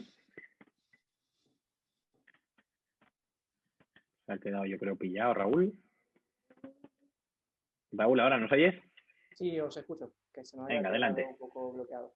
Bueno, pues aprovechando el tema de la charla de hoy del Café Club, he traído un artículo que va sobre el paciente pediátrico, la canalización arterial por método ecoguiado o por palpación, un estudio que se hace multicéntrico en 18 UCIs de pediatría en España, y en el que se valoró cuál técnica era mejor, bien ecoguiada o por palpación en la canalización arterial. Se vio que aquellas personas, personal sanitario de menos de 5 años de experiencia, se beneficiaban mucho de la técnica ecoguiada, mientras que la experiencia es un grado. Aquellas personas que tenían más de 5 años de experiencia en estas unidades no veían mucha diferencia en cuanto al éxito de la técnica, bien sea por ecoguía o por palpación. Cabe destacar en este sentido que en cuanto a la punción del vaso arterial, sí que era cierto que la ecografía era mucho más eficiente. Perfecto, muy bien. Yo creo que al final requiere su práctica, ¿no? Al fin y al cabo, esta técnica, ¿no?, ecoguiada. Tony. Y yo ya concluyo con los artículos, con este artículo sobre el distrés. Al final, pese a sus limitaciones, el distrés lo diagnosticamos un poco mediante la definición de Berlín, y los beneficios que tiene es que utilizamos criterios que son fácilmente accesibles a pie de cama, ¿no?, como la PAFI o edema alveolar a través de las opacidades bilaterales y la radiografía, pero quitando de lado que la radiografía de tórax tiene una variabilidad interobservador significativa, diagnosticamos el distrés una vez instaurado. Pues bien, este estudio nos remarca, es una revisión sistemática de diferentes criterios que nos permiten quizá adelantarnos un poco al desarrollo de ese distrés, y cómo mediante ciertas pruebas diagnósticas, muchas de ellas a través de lavados broncoalveolares, nos permiten utilizar ciertos biomarcadores que son más objetivos y que nos pueden ayudar a diagnosticar o incluso evaluar la fisiopatología de este distrés. Perfecto, muy bien, pues muy interesantes las 6 propuestas que nos traéis en este programa y os agradezco como siempre vuestro trabajo y os emplazo a que el próximo café pues nos volváis a traer de nuevo evidencia. Tomás, Juanjo, toca despedirse oficialmente, aunque tenemos un post-café que ya sabéis que aquí en este café quien quiere pues se queda ampliando a otro café o a lo que corresponda. Entonces, en primer lugar, pues bueno, agradeceros el que hayáis querido participar en este tercer programa, el Café Club del Conocimiento, que hayáis querido, bueno, compartir con nosotros parte de vuestros conocimientos en este formato complejo, ¿no? En el que, bueno, pues hablamos realmente entre amigos de algo que conocemos o que nos gusta, ¿no? Y en este caso algo en lo que vosotros sois expertos, ¿no? Y sobre todo la intención es abrir un poquito bocas, ¿no? Para que aquellos que quieren iniciarse o quieren profundizar en el tema pues tengan herramientas para poder hacerlo basándonos, ¿no? Como hemos dicho antes, en la evidencia, ¿no? Y en la ciencia y sobre todo en la práctica clínica del día a día. Así que quería agradeceros vuestra participación. Será un placer contar con vosotros más adelante, de nuevo en otro café, incluso en otro formato diferente o pudiendo hacer incluso el café de presencia, ¿no? Que será un indicador de que todo esto va evolucionando, ¿no? Y que realmente podemos juntarnos los 3, 4 o todos los que estamos aquí, ¿no? En el chat para poder compartir pues bueno, con un café o un garagardo en la mano con lo que haga falta. Así que nada, gracias por vuestra participación. Pero mañana está el que tenemos previsto mañana también, ¿no? Mañana puedes venir de tengo nuevo. Yo mi agenda, mañana. A las 6:15, ¿vale? A las 6:15 mañana te ya me voy conectando y yo voy hablando ya, ¿no? Sí, tú vienes y ya nos escribes y Juanjo y yo pues te contestamos. Ya, y eso, pero no te preocupes, irá bien mañana. Lo dicho, gracias. Juanjo, gracias por tu participación del norte. Gracias por invitarnos. Gracias. Y nada, lo dicho, un placer y que la ecografía nos siga guiando en el día a día y nos acompañe, efectivamente, que la ecografía nos acompañe. Nada, paramos aquí la grabación oficial del programa, ¿vale? Y quien quiera continuar, pues sin ningún problema podrá hacerlo. Así que muchísimas gracias a todos y nos vemos en el próximo programa. Un saludo.